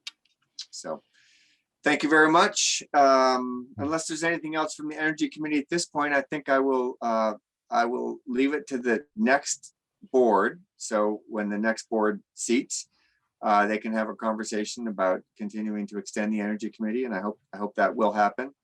I think it's important work, and I strongly encourage that to keep going. So that will happen. I'm sorry, if I may say, I forgot that I had the co-host duty, and I admitted this caller just by instinct automatically, and I don't know You what. did. Sam Restino, do you have further comments? Yes, ironically, on the subject of LED lighting, about 11, 12 years ago, we had our first LED installed. There were 2 of them. And Jeannie Jenkins is probably chuckling because I'm going to bring this up under discussion. I did request a work order in the repair of these lights that are aging LED installations, and that's in back of the town parking parking area near the hub point of Green Mountain Bus. Most people don't look up, but if you do look up, you do see on those poles working LED lights. They were once working, but from what I hear from Vice Chair Jeannie Jenkins, they are not working. Okay. Hello? Yep, we've got you. I'm not sure who would comment on that. If anybody would care to, you're welcome to, but thanks for bringing that up, Sam. It's good addition to the LED lighting. I mean, if it's cost efficient to go in the 21st century with new technology of solar powered LED lighting, go for it instead of trying to. I'm quite sure that technology is far surpassed and needs to be upgraded. I'm quite sure the control boards are considerably smaller, and to get those 2 lights working, I'm quite sure Vice Chair Jenkins would be happy, and as well as the rest of the town of Bennington would be happy. Yeah, great. Okay, thank you for your comments, Sam. Yeah. We will, I think, move on to our next item, but Michael and Bruce, thank you very much for joining us tonight, and please express our gratitude to the rest of your committee, and keep up the good work. Thank you, will do. Thank you for your attention. We appreciate it. Have a good evening. So I'll let you folks let yourself out, board. We are going to move on to item 6 on the agenda, which is a community policing policy review. These are second readings. So we have already seen these and had a chance to make comments on them. Hopefully anybody that had additional comments got them to Bruce during the interim, and Bruce, perhaps you have heard from other people at that point. But what we have in front of us is something which would, I think, be open to our final consideration. But why don't I let you take it from here, Bruce? Okay, the first one we're dealing with is traffic enforcement.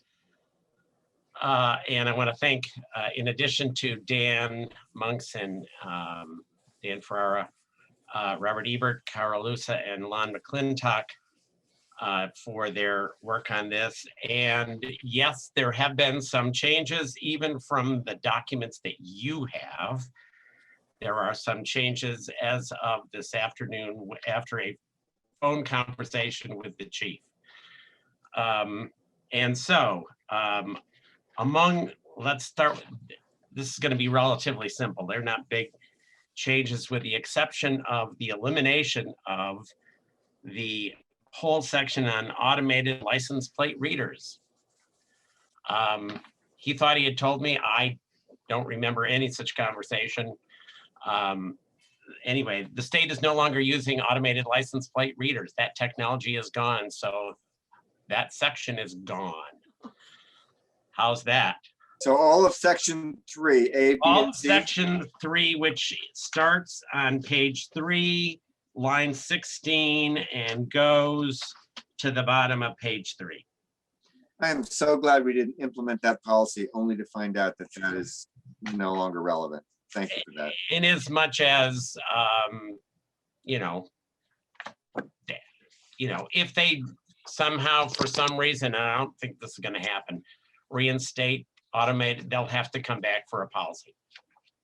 And you know, they came out with the policy in the first place, so it's not that hard. Secondly, the other change, the other major change, well, let me do a real minor change. And this is one that Jeannie found as of yesterday or the day before. And that is on page 4. And I did go back and look and see where the root of that word is. Line 7, at least on my document, it's line 7. It's the very first line of stopping and approaching traffic violators. And the word should read, instead of astutely, which is not an appropriate word for that place, but that actually came out of the Vermont League of Cities and Towns. So we'll blame them. And I'm proposing that the word acutely, they should be acutely aware of the dangers. I will say stopping a motor vehicle on a road for a traffic stop is among the most dangerous things law enforcement officers ever do. One of my dearest friends was killed in that situation, and totally just blindsided by the back end of a mirror on a truck. So acutely aware. And then finally, the other change that I have, and then you may have other changes that you would like to make. I have back at the beginning, or at the beginning on page 1, line 47, under traffic enforcement, it has to do with the data collected. And let me read what I'm proposing we change. Again, this comes from the chief, partly because I had asked him, how often does the state collect, or do you send up information on stops? And when he didn't get back to me, I called him again this afternoon. Not his fault, he's got much. Bruce, you've muted yourself accidentally. You've muted yourself accidentally. I don't know how I did that, but they're better. Yes. Okay. Anyway, it should read, data collected from vehicle stops shall be, and here's where the new language starts, and I'll explain why if you need to.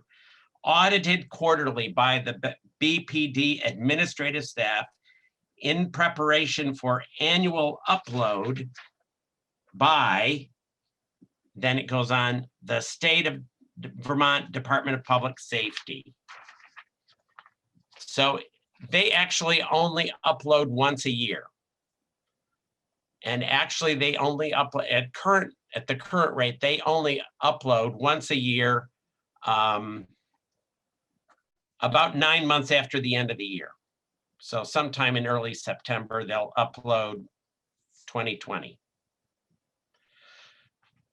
However, the chief and his administrative staff actually audit those reports quarterly, which means they have the information quarterly, and they want to post that information both on the town and the BPD websites. That's the other change. That's on line 5 of page 3, so that they could post it quarterly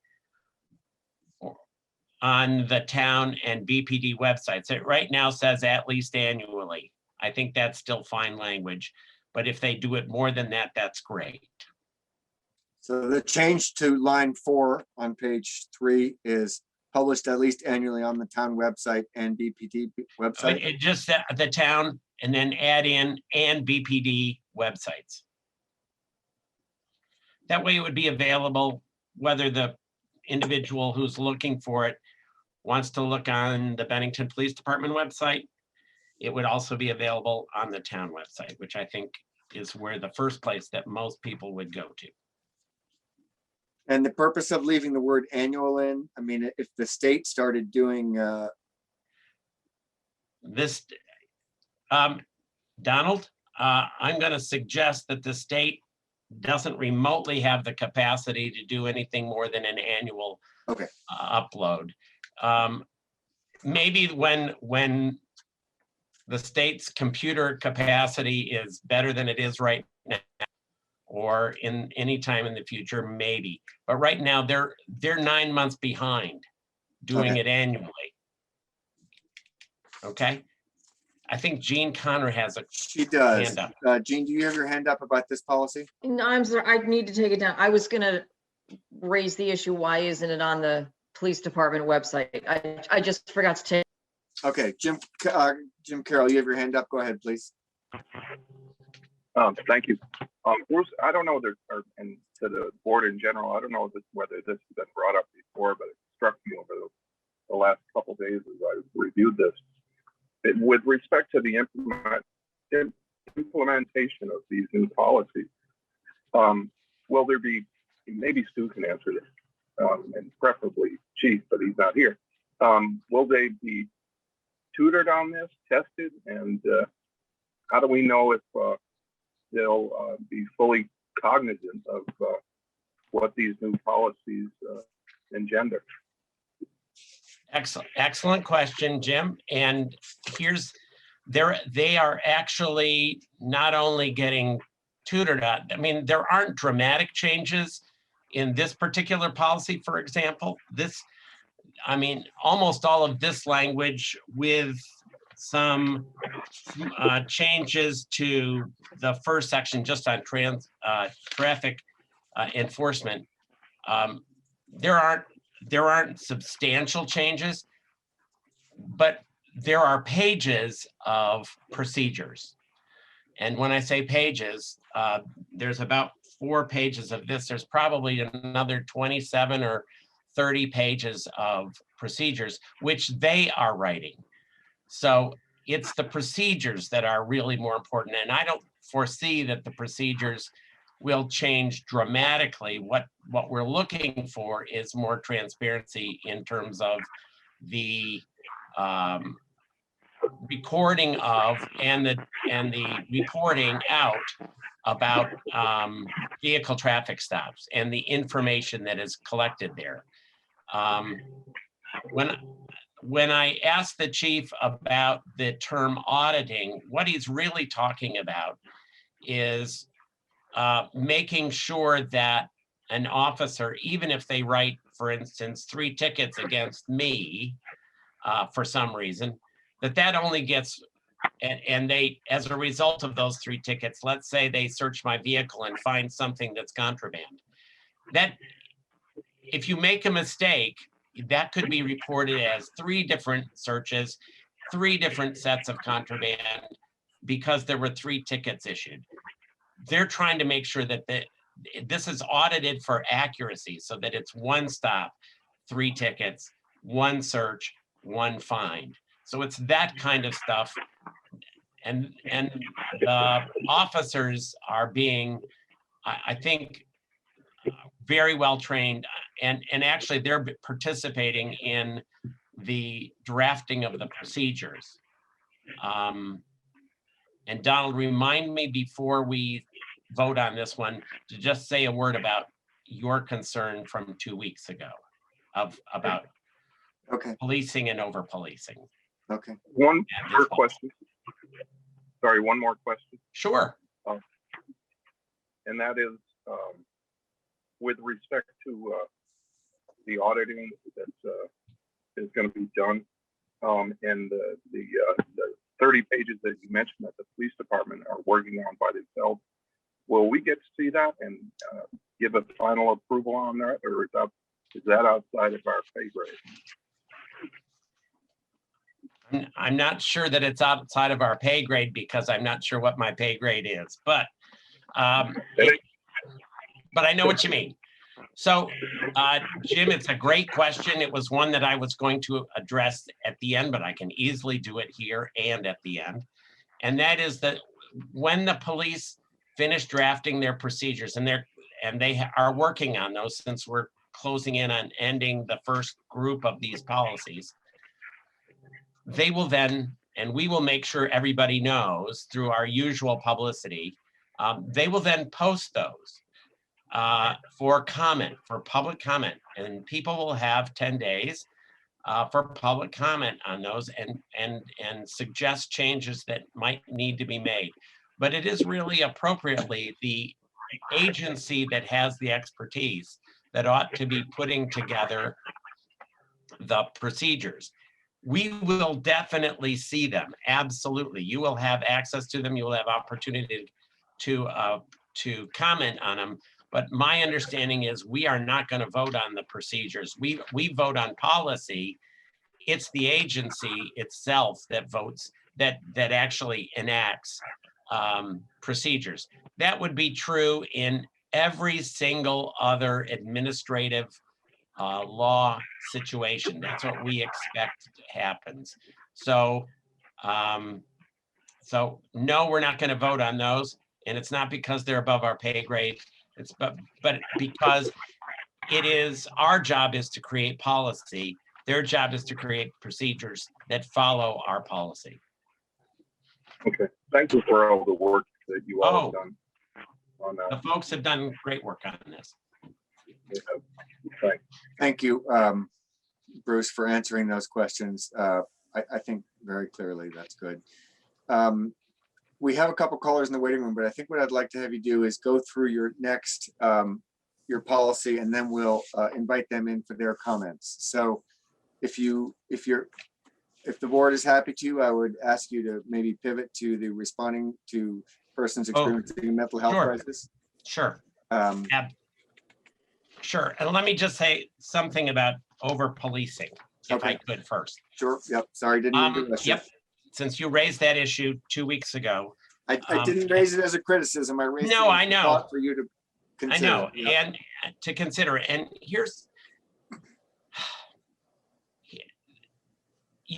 going to refer us all back to the IACP report and the questions that were raised there about traffic stops and the number of traffic stops. And granted, there's controversy about, who's getting stopped, and I'm not going to get into that. But there isn't controversy that it appears, at least to my eye, that in Vermont, law enforcement does do a lot of traffic stopping, just relative to the population. And granted, we have people coming in and going out, but still. I would say that's not a policy issue. That is a conversation when the chief made, I think, a reasonable statement to the IACP that we were having a number of fatalities, and there were a number of serious accidents in our town, and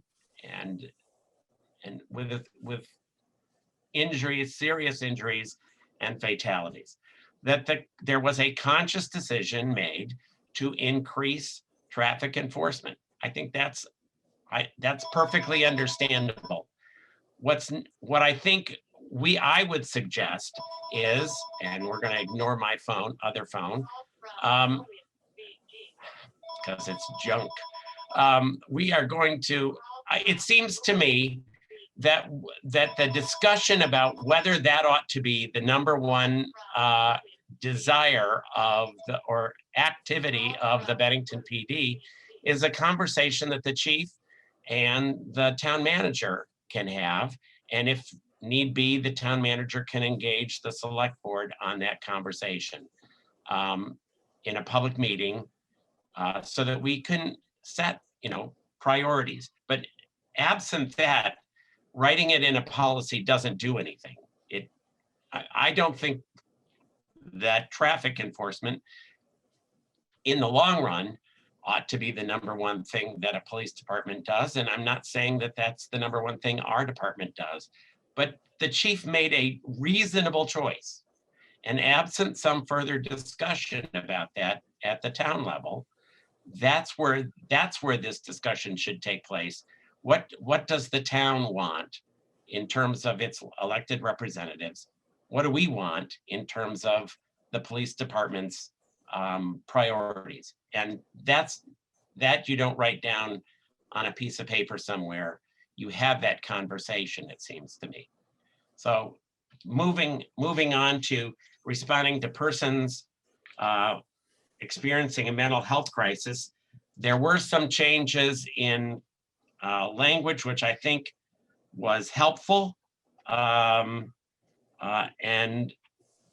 so you might notice that under purpose, oh, by the way, let me thank Asher Adelson, Kaya Ganguli, Valerie Gray Shemeth, and Alba Shefkin for their work, as well as Dan and Dan. Line 4 and 5 under the purpose was modified to read, to provide law enforcement officers with the essential trauma-informed strategies and de-escalation practices necessary to effectively intervene with persons experiencing a mental health crisis. I think that's better language, much more in the direction that the rest of the document seems to be suggesting. And that was pretty much the only change, unless and eliminating, excuse me, under policy, section B, that would be line 15. It would be to eliminate the words whenever possible.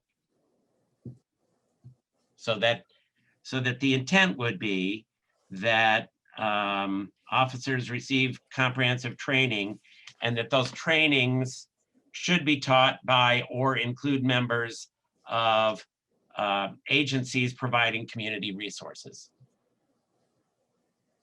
That's slightly different language, but it helps because we've used community resources as a term in the next side. So it would read as I read it, include members of agencies providing community resources, and therefore that makes sense for the definition under community resources.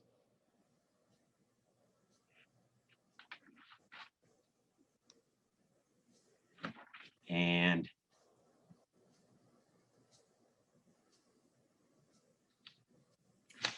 Donald, you're muted.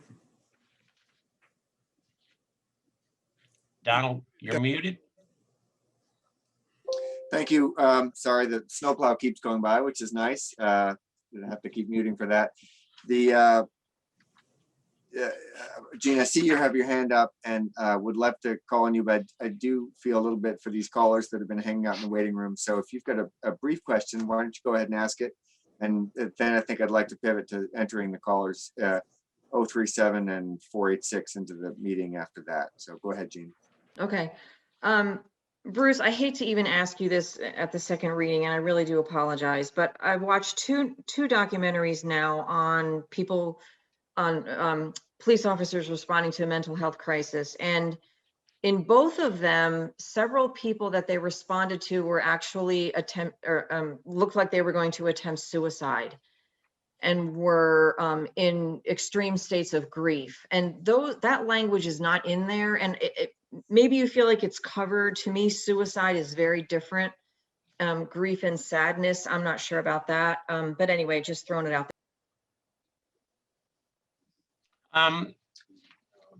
I hear you. I do think it's covered under the mental health crisis definition. I certainly consider in the situations when I've been responding to somebody who is suicidal, I don't wait don't consider persons in a mental health crisis necessarily having a diagnosis. I just think it's a situation in which they find themselves. And so, you know, that's why the symptoms are not intended to be inclusive. That the symptoms we've used there's an actual language which says that these are not the total sum total of what a mental health crisis might be. But I would assume, I guess I did think, and we might want to ask those who are on the phone waiting to get in what they think about suicide and whether that needs to be a special edition. Yeah, so if Gene, the thank people you for on your the phone are as they say they are. Yeah, thank you, Gene, for your sensitivity on this being a second reading. Let's go ahead and admit two of the callers. Lynn, you a caller ending in 037. I've just entered you into the meeting. If you would be willing, please press *6, and that will unmute you and join you into the meeting. There you go. So caller, please identify yourself and tell us what's on your mind. Hi, this is Lynn Mazza calling, Bennington resident. I have some kind of specific line suggestions that myself and some of the people I work with came up with. I'm looking at the clean copy that you emailed me, Bruce, and I think my lines are slightly different than yours, but I think we can figure this out. This comment is coming from Kirk McVeigh, and it's concerning lines, let's see, 32 and 33 on page 2 under traffic enforcement where it says policy. Okay, so this is traffic enforcement. Hang on.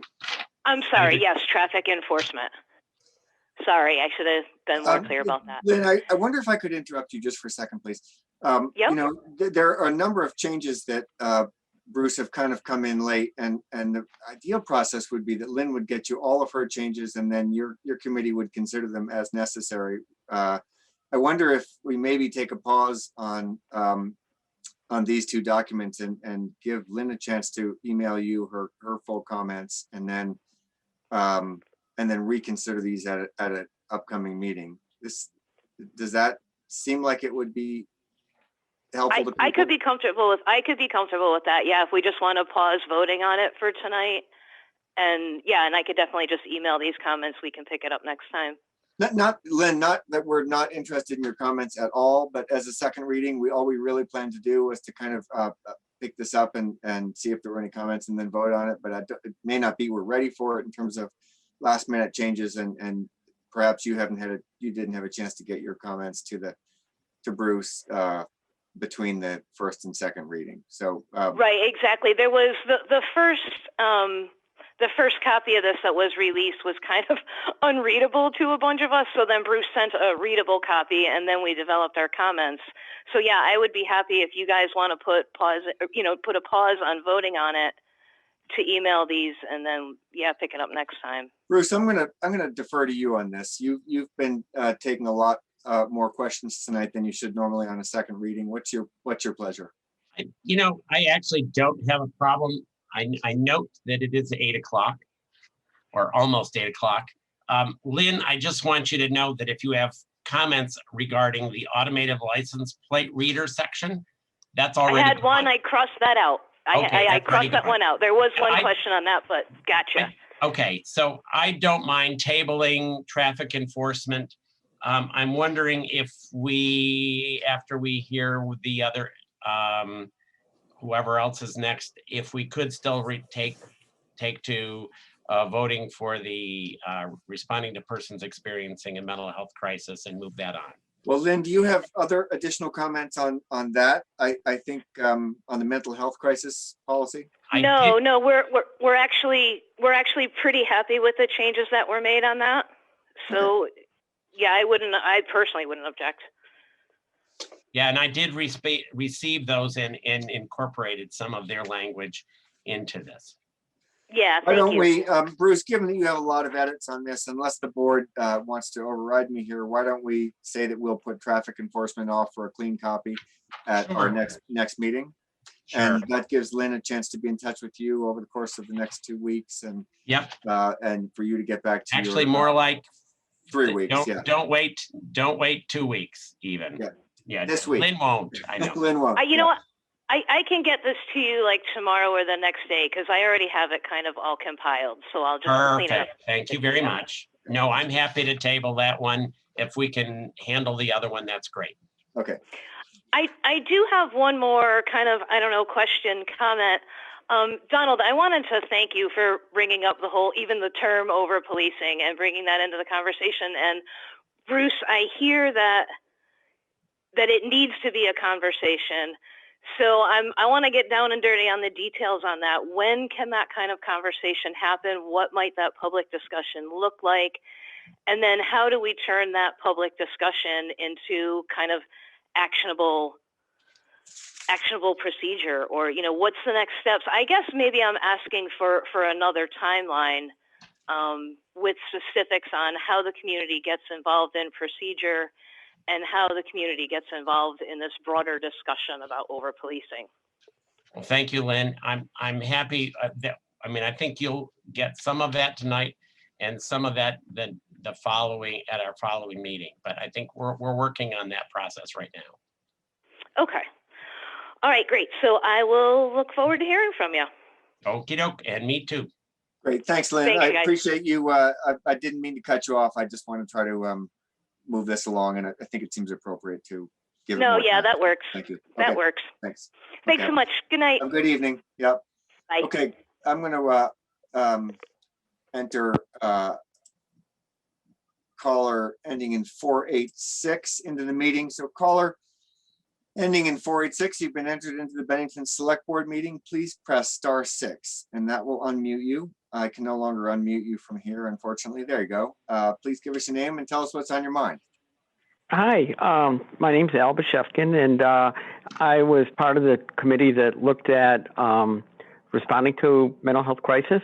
I actually, this is the first time I've ever done this, so my TV's muted. Is that the correct thing to do? Yes, that's great. A+. Yep, muted TV Right. and on the phone is great. That's great. Thank you. Go ahead. Okay, so I'll try to be quick because it's getting late. I really appreciate the work that everybody has done. And I forget that not only the people on the committee, but people throughout the community have been involved in offering suggestions. And that's really good because it brings it all pretty much together. I'm pivoting at this a little bit, and I realize that this is about changing police policy. But when it comes to experiencing mental health crises, first of all, I know it's very complicated, and part of the complication is 911 calls go into a state dispatch system that are then discharged into the Bennington region, and that is less control that we have over how those calls get noted and how they get responded to, because they're not coming local. I think I'd like to just kind of get folks thinking about, in an ideal setting, mental health crises would be best addressed by people in the mental health field. I think the police have done a fine job. I know folks who have had the police respond to their crises and have been are in safe settings, and I think that's a good thing. But the country and communities are moving towards mental health people responding to these crises. And I just wonder if, while that may not be under the purview of what these policies are about, if that is something that the board and the community for the long haul can begin to consider. These ideas will cost money, and it might be turning decades of community policing on its head in terms of how we've done it. Yet this could be a real positive transformation for community policing. If you want an idea of a potential program, one could look up a program called Cahoots. That's a model gaining some traction and publicity more in larger cities than in our community, but what the heck, Bennington deserves it as well. So I just wanted to get those ideas out there so that when we think about public safety and ensuring the safety of the people in Bennington, that we are responding in the most suitable way. Thanks, Al. Those are good thoughts. And I appreciate the fact that you've been involved in a lot of this process all along. Your name comes up often as being somebody who's really helping carry some of the water on this. So thank you for that. Did you, while I have you on the phone, are you basically, were you pretty much happy with the mental health policy that we have drafted for tonight? Did you have specific comments about that? Well, a few specifics. One is I think there could be some more teeth in the policy. And let me just, was there,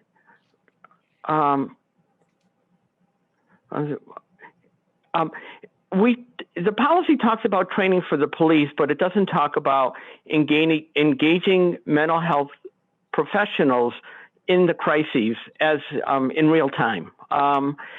That's one piece, and I don't know if that's within the purview of this activity. It also talks about building a collaborative environment with the mental health community, but it doesn't define what that is and how do we know if this is in fact happening. And I think that would be helpful in terms of refining the policy as it is written. Okay, great. I'm going to suggest again, and I know I sound like a broken record, Al, that actually I would expect your concern about, well, first of all, let me just say, I absolutely agree with you that mental health crises ought to be responded to by people with mental health training. That would be my ultimate goal. And I think that's where I would hope that's where our PD is as well. I think it is. I think much of what you're suggesting is precisely what the procedures that are going to be drafted here that's what I'm going to be looking for. I'm going to be looking for what is the shape of that collaboration? How do I know what that's going to be? And to some degree, and I guess the other piece of it is, this town select board can make policy for the police department. We cannot make policy for the community partners. I think we can collaborate. We ourselves can help that collaboration and with the community partners who are working as community resources for the police department in a variety of different settings.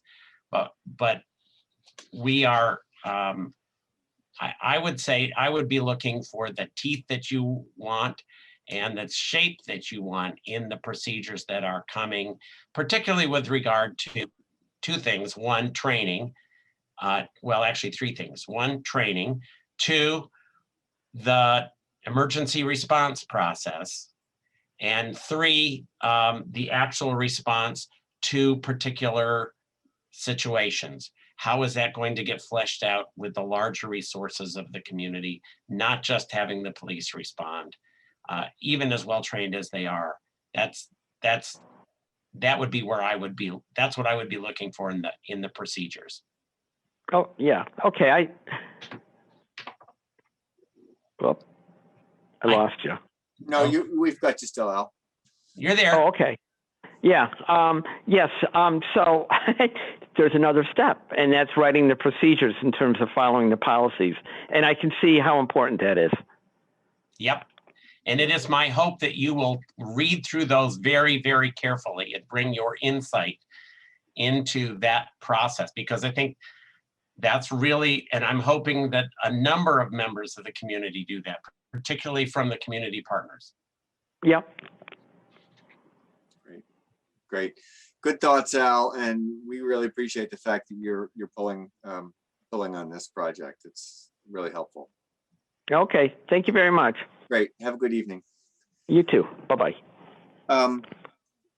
So, board, I'm going to ask you what your pleasure is at this point.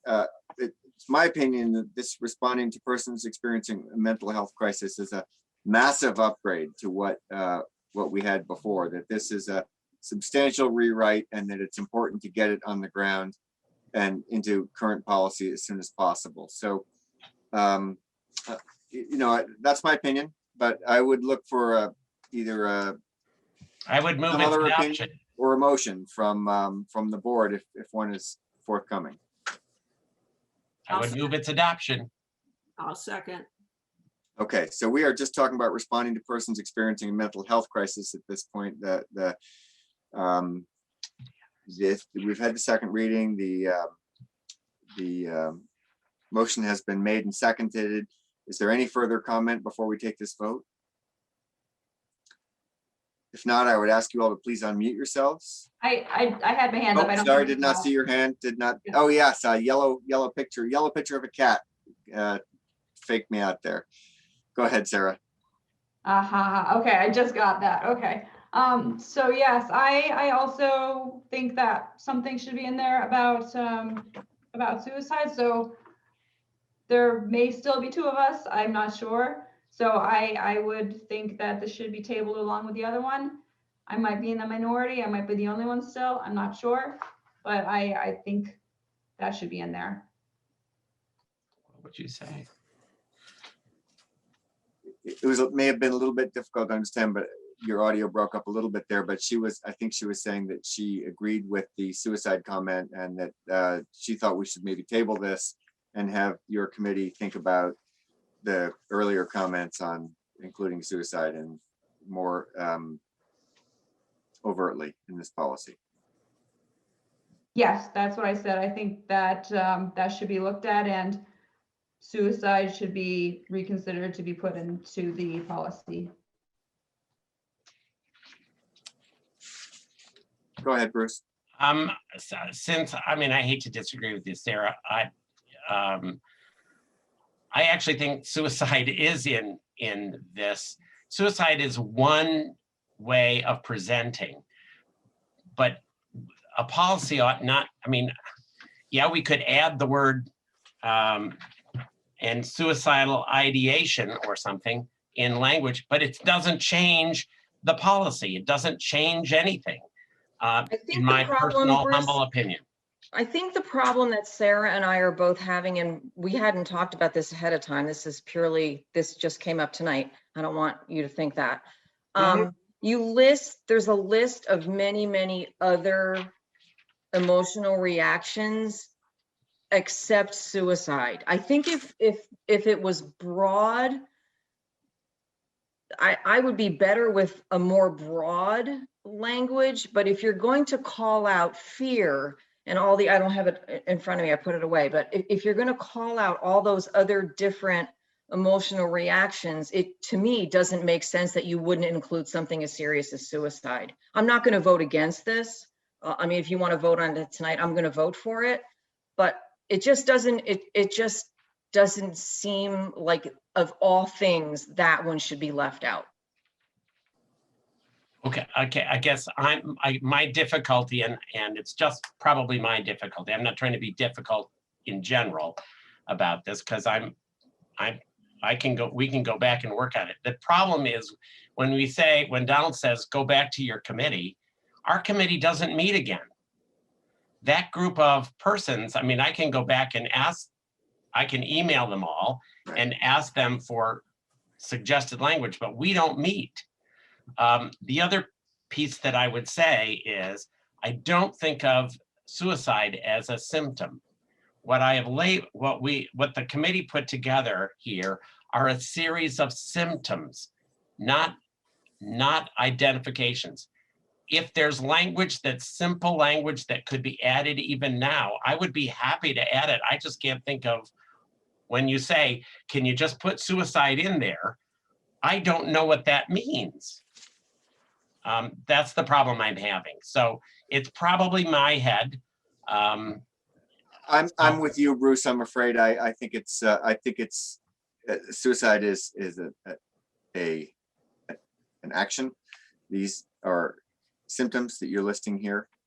So I'm with you. You're not entirely alone on this. But listen, this is a second reading, so I either want to table this and move on, or I want to take a vote. And at this point, I guess I would say, is there other conversation from the board? Go ahead, Jeannie. Yeah, I'm just wondering, I mean, I think if we aren't sure what the language could be to be added, then there's no harm in tabling it until the next meeting, because we're already tabling one policy, so it's not going to slow down the process of No. review of procedures.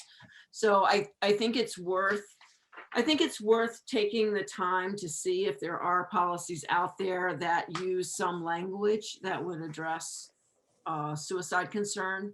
So, you know, I don't see any reason why we need to not. I think we should address this and see Okay. if we can find decent language. That's fine. A motion is still on the floor unless it gets retracted. I do see a hand from Jim Carroll. Go ahead, Jim. Thank you. Just in listening to all of us here tonight, would, you know, as Donald pointed out and you, Bruce, pointed out, suicide is very specific. Could a phrase like self-injurious behavior be included in that in some way? Yeah, so I think I'd rather not get into wordsmithing right now, but that's a good suggestion. But I think, you know, Jeannie, if we really want to open the book on this, then we should retract the motion and we should ask for some sort of review of that and defer this vote. Happy to withdraw the motion if the seconder is. Yes. Okay.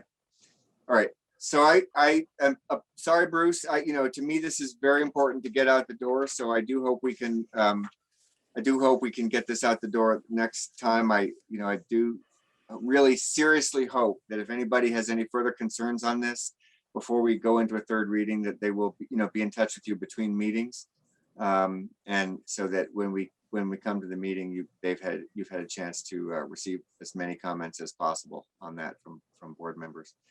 And I appreciate all the work that you've done, and I appreciate all the work everybody else has done. I know it's hard to pull these people back together, Bruce, but thank you for your graciousness on that. They'll get an email from me tomorrow. Okay, I'm going to say that we are moving on then to item number 7, which is our manager's report. And Stuart. Donald, I hate to say this, but we do have a couple more. We do have a couple updates. Jean and Bruce, do you want to wait on the updates until the next meeting? You want to do them now? Yeah, okay. Yeah, I'd let Jean go. I think I said virtually all of my piece in that. So Bruce was covering the procedures and just next steps. And so he can reiterate that next time, since we're not moving on to procedures at this point. No. I wanted to give a really quick update on where we are on community oversight. First, the legislature seems to have kept their promise, and they focused on COVID. So we are not seeing any legislation moving forward on statewide or regional legislation on community oversight of policing. So what we would like to ask is that this group let us come back in the next, you know, maybe the meeting after next, with a proposal for how to move forward on community oversight. And that's all I have. And then Jean, you had 2 things. Yeah. So to try to improve communication between the police department and the community, they're going to start submitting a monthly report, kind of like Shannon does and when Dan does for the bike pedestrian paths. So they're going to start doing the same thing. So it'll be once a month. We'll get it in our packet, and therefore it's open to the public. The public can see it, like they can look at the rest of our packet unless something happens to be confidential. And if there's something, you know, that we really feel like needs to be reported out verbally, we can always do that at a meeting.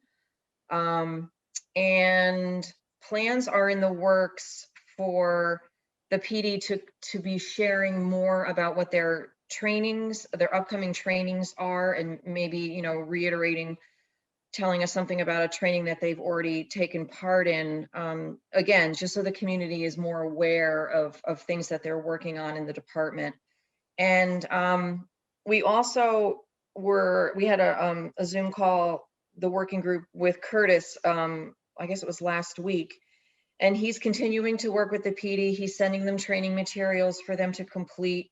And he's going to be checking in with them every 2 weeks to see how they're doing.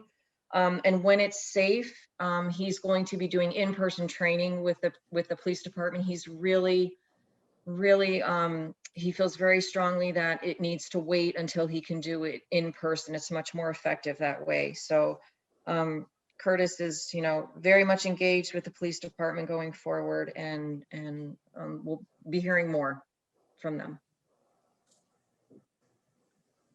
Now we're done. Now we're done. Okay, thank you. So you're not waiting for an answer, Jeannie, from this board? Do we, well, I think we want your okay to proceed with figuring out how to proceed with community oversight. And I don't know if that needs to be something formal or if it's just you guys are okay with us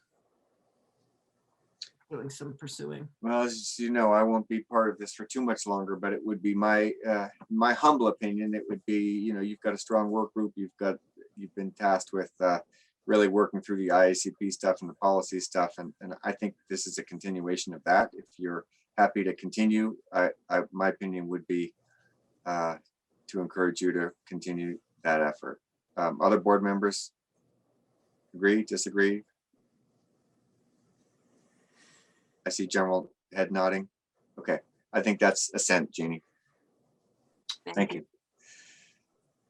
Stuart, yeah, you have some ticklish items on your manager's report here. I do almost feel like it's worth you reading them, but why don't you go ahead and explain what you're thinking of here? Well, actually, I have an action item for you first that came today. Oh. I'd like to dispose of so that these folks can move forward. Betsy Greenwald and Sarah Perrin are planning another food truck event for September 18th through the 21st, weekend there, and have asked for permission to close that portion of School Street from Pleasant to Main from 8 a.m. to 7 p.m. I think the sooner we do this and approve it, the sooner they can get their planning underway, and we can start to move forward with that event. Go Betsy, go Sarah, bring it. We'll all have shots in the arm by then. But I do need a motion to close the street, pal. All right, well, I see Sarah has her hand up. Go ahead, Sarah. So it is just the 18th. I'm sorry. No, that's okay. I just wanted to clarify for the record. Okay, thank you. Very good. That makes it all the easier, right? Although it means only one day to get to the food trucks, people, so get it in the calendar. I'd look for a motion to close School Street on the 18th for the food truck event. I would move. Do I have a second? Close that street. Do I have a second on that? I'll second it. Thank you, Jean. All in favor, I'd ask you all to please unmute yourselves, and all in favor, please say aye. Aye. Any opposed or abstaining? Okay, great. Thank you, Sarah, and thank you, Betsy, and thank you for bringing that, Stuart. All right, and then back to the information that I sent out to you. Recently, there was a post on the Bennington police website having to do with Valentine's Day and following up on arrest warrants for domestic abuse. Unfortunately, the humor that was supposed to derive did not occur throughout the community, and it actually angered a number of people. The chief lieutenant and I met with the 3-member committee with Bruce, Jean, and Jeannie to talk a little bit about a policy which is in the offing here. Bruce and the committee are working on a social media policy, which will more than likely not only affect the police department, but it will ultimately probably be a town-wide policy when it's adopted, and it'll be part of our own personnel policy for all employees of the town. But I think the problem with the approach, there was and let me just throw this in for background, there was a nationwide approach focusing on drug abuse, domestic abuse, and domestic abuse, drug abuse, and alcohol drinking and driving. And police departments nationwide attempted to use humor to highlight those issues on the Valentine's Day postings. Unfortunately, as I've said, ours didn't work out very well. And I think one of the problems was there was a failure to include the context. And I think we all agree that when you don't include the context of what your humor is based in, then it allows people to make up their own mind about whether or not it's in good taste, bad taste, or is even necessary to be posted. The post was taken down immediately once I understood that it was up and I understood it was us. My initial thought was that somebody was mocking the police department.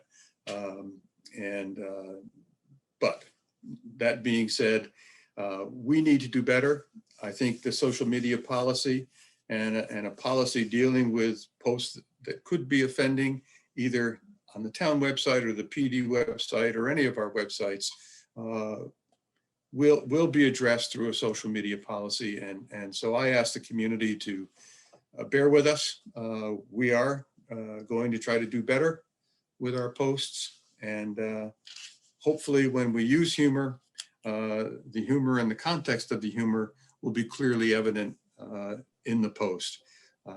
It is interesting to note that the FBI does recommend that police websites periodically use humor to keep people engaged with their website and to keep people coming back to the website.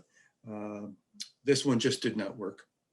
So we'll move forward and we will do better. The second issue this is one that the committee also enjoyed, along with the entire leadership of the Bennington Police Department. We all attended a webinar on policing, community relationships, and public health and safety, presented by a woman Maureen McCow, who is has a Juris Doctorate and is a member of the New York University School of Law and part of the Policing Project. This dealt with the mental health aspects that we were talking about earlier with the policy here, and really highlighted some of the things that we might look at moving forward in trying to reimagine our public safety response. And I like the term reimagine because it gets away from this idea that we need to reform, but we can reimagine. We can actually make these things better. We can move forward towards what Al Bashevskin was asking for, which is to involve the mental health community much more so in mental health crises that generally now fall to the police department. And so we look forward to moving forward. As you know, we've budgeted for the creation of a crisis intervention team.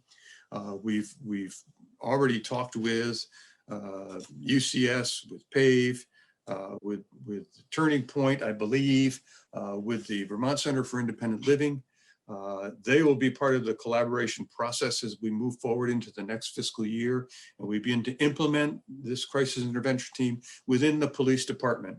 It is unfortunate, but most of these calls, when there are people in trouble, they come through the police.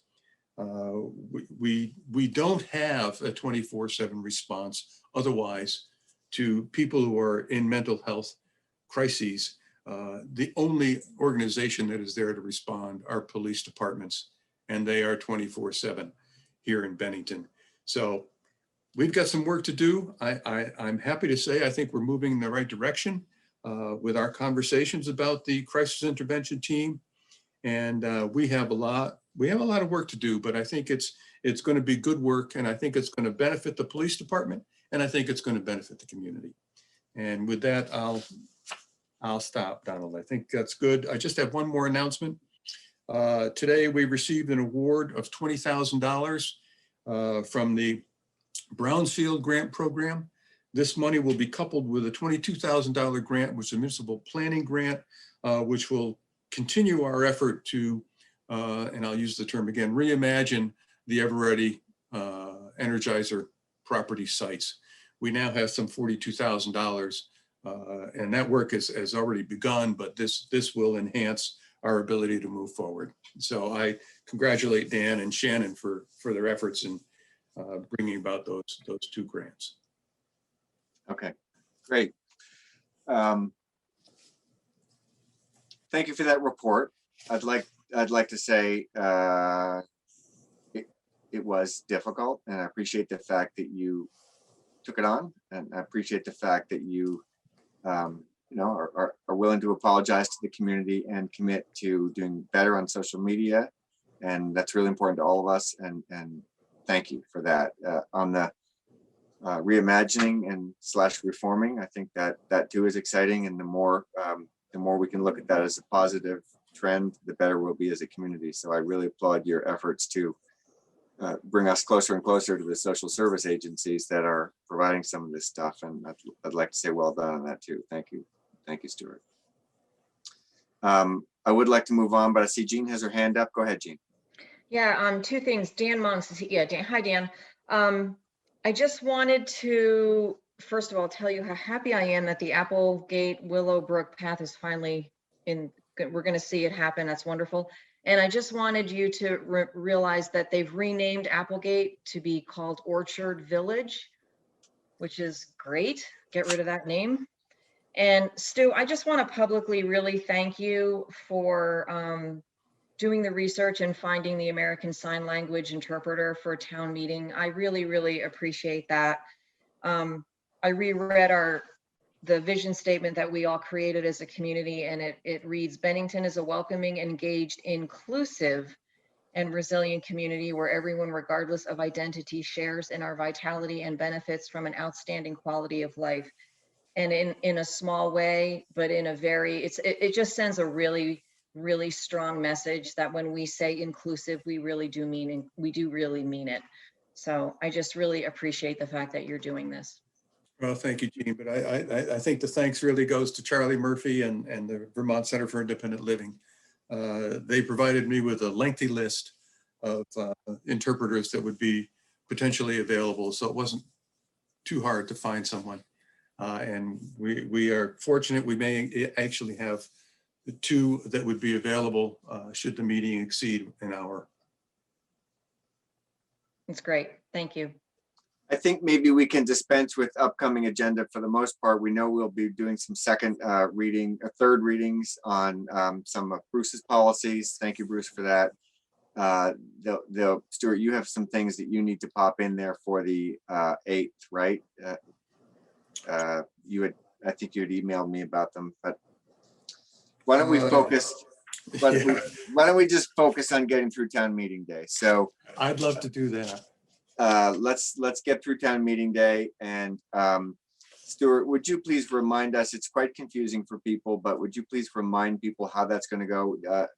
A team of us are still trying to figure out the technology on it. I think we're going to use the Zoom webinar platform, but we still haven't quite gotten it to work to our full satisfaction. But would you be willing to remind us and everybody that's watching, please, how town meeting will run this year? Yes, town meeting this year will be via Zoom. As Donald has just mentioned, the town has acquired a more technologically advanced Zoom platform that may make it a little bit better to participate in, not only participate in the meeting, but also to watch the meeting and to understand how it will go. There will be no votes taking at the annual meeting because the community cannot participate as a whole. So under direction from the Secretary of State, things such as setting the select board's pay are now a ballot item. There will be no votes to accept the annual report. It will be presented as part of that. And the meeting will run something along these lines. The moderator, Jason Morrissey, will open the meeting, read the warning as he normally would, and then turn to the other business portion of the meeting. We have invited all 13, I believe it's 13 agencies that are on the ballot to send us someone who will present on their behalf, just a brief summary of what they do and why the money is important to them.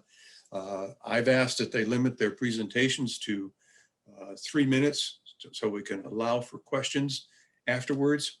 I understand, Donald, that these people would be potentially admitted as panelists so that they would be easily accessed in the meeting and be available to us to ask questions. And we would have video feed on them. So yeah, so we do need to know who they are ahead of time. Right. Yeah. Right. And it does sound very similar to the UCS legislative breakfast that was this morning at 8 o'clock. The people who were going to be expected to speak were all in the meeting. Those of us who were not expected to participate or present were able to listen to the meeting, and we would have to be recognized to come into the meeting if we had a question. So I think it worked very well for this morning's meeting with UCS. So if that's what we're heading to, I think it could be very productive and very informative. That is what we're heading to. Yes, so people should expect to be able to be called on if they have questions or comments to make, but there will be no video feed. There's been a number of Zoom bombing problems with people having, coming up with their video feed with inappropriate material. So we will be inviting people to join by audio only, but people will be able to stay in the meeting and hear the whole meeting either on their phone or on their computer, just like the webinar you were on this morning. Yep. Okay, so I think to the extent we're ready. I hope it will be the last time we have to do this for the annual meeting. I'm very, very hopeful. And as one of those people in the 70 to 75 age bracket, I received my first dose of the vaccine this morning. It's happening. That's the good news. And I think in the long run, it will allow us to gather once again, which would be really quite nice. Yeah, there's a great VLCT. I hope I answered your question, Donald. Yeah, there's a good VLCT webinar about trying to do town meeting by Zoom. And the Vermont League of Cities and Towns did a great job with it.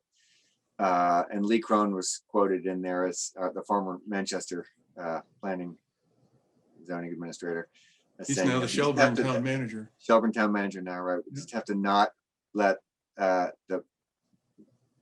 this is not going to be perfect. We'll do the best we possibly can with it.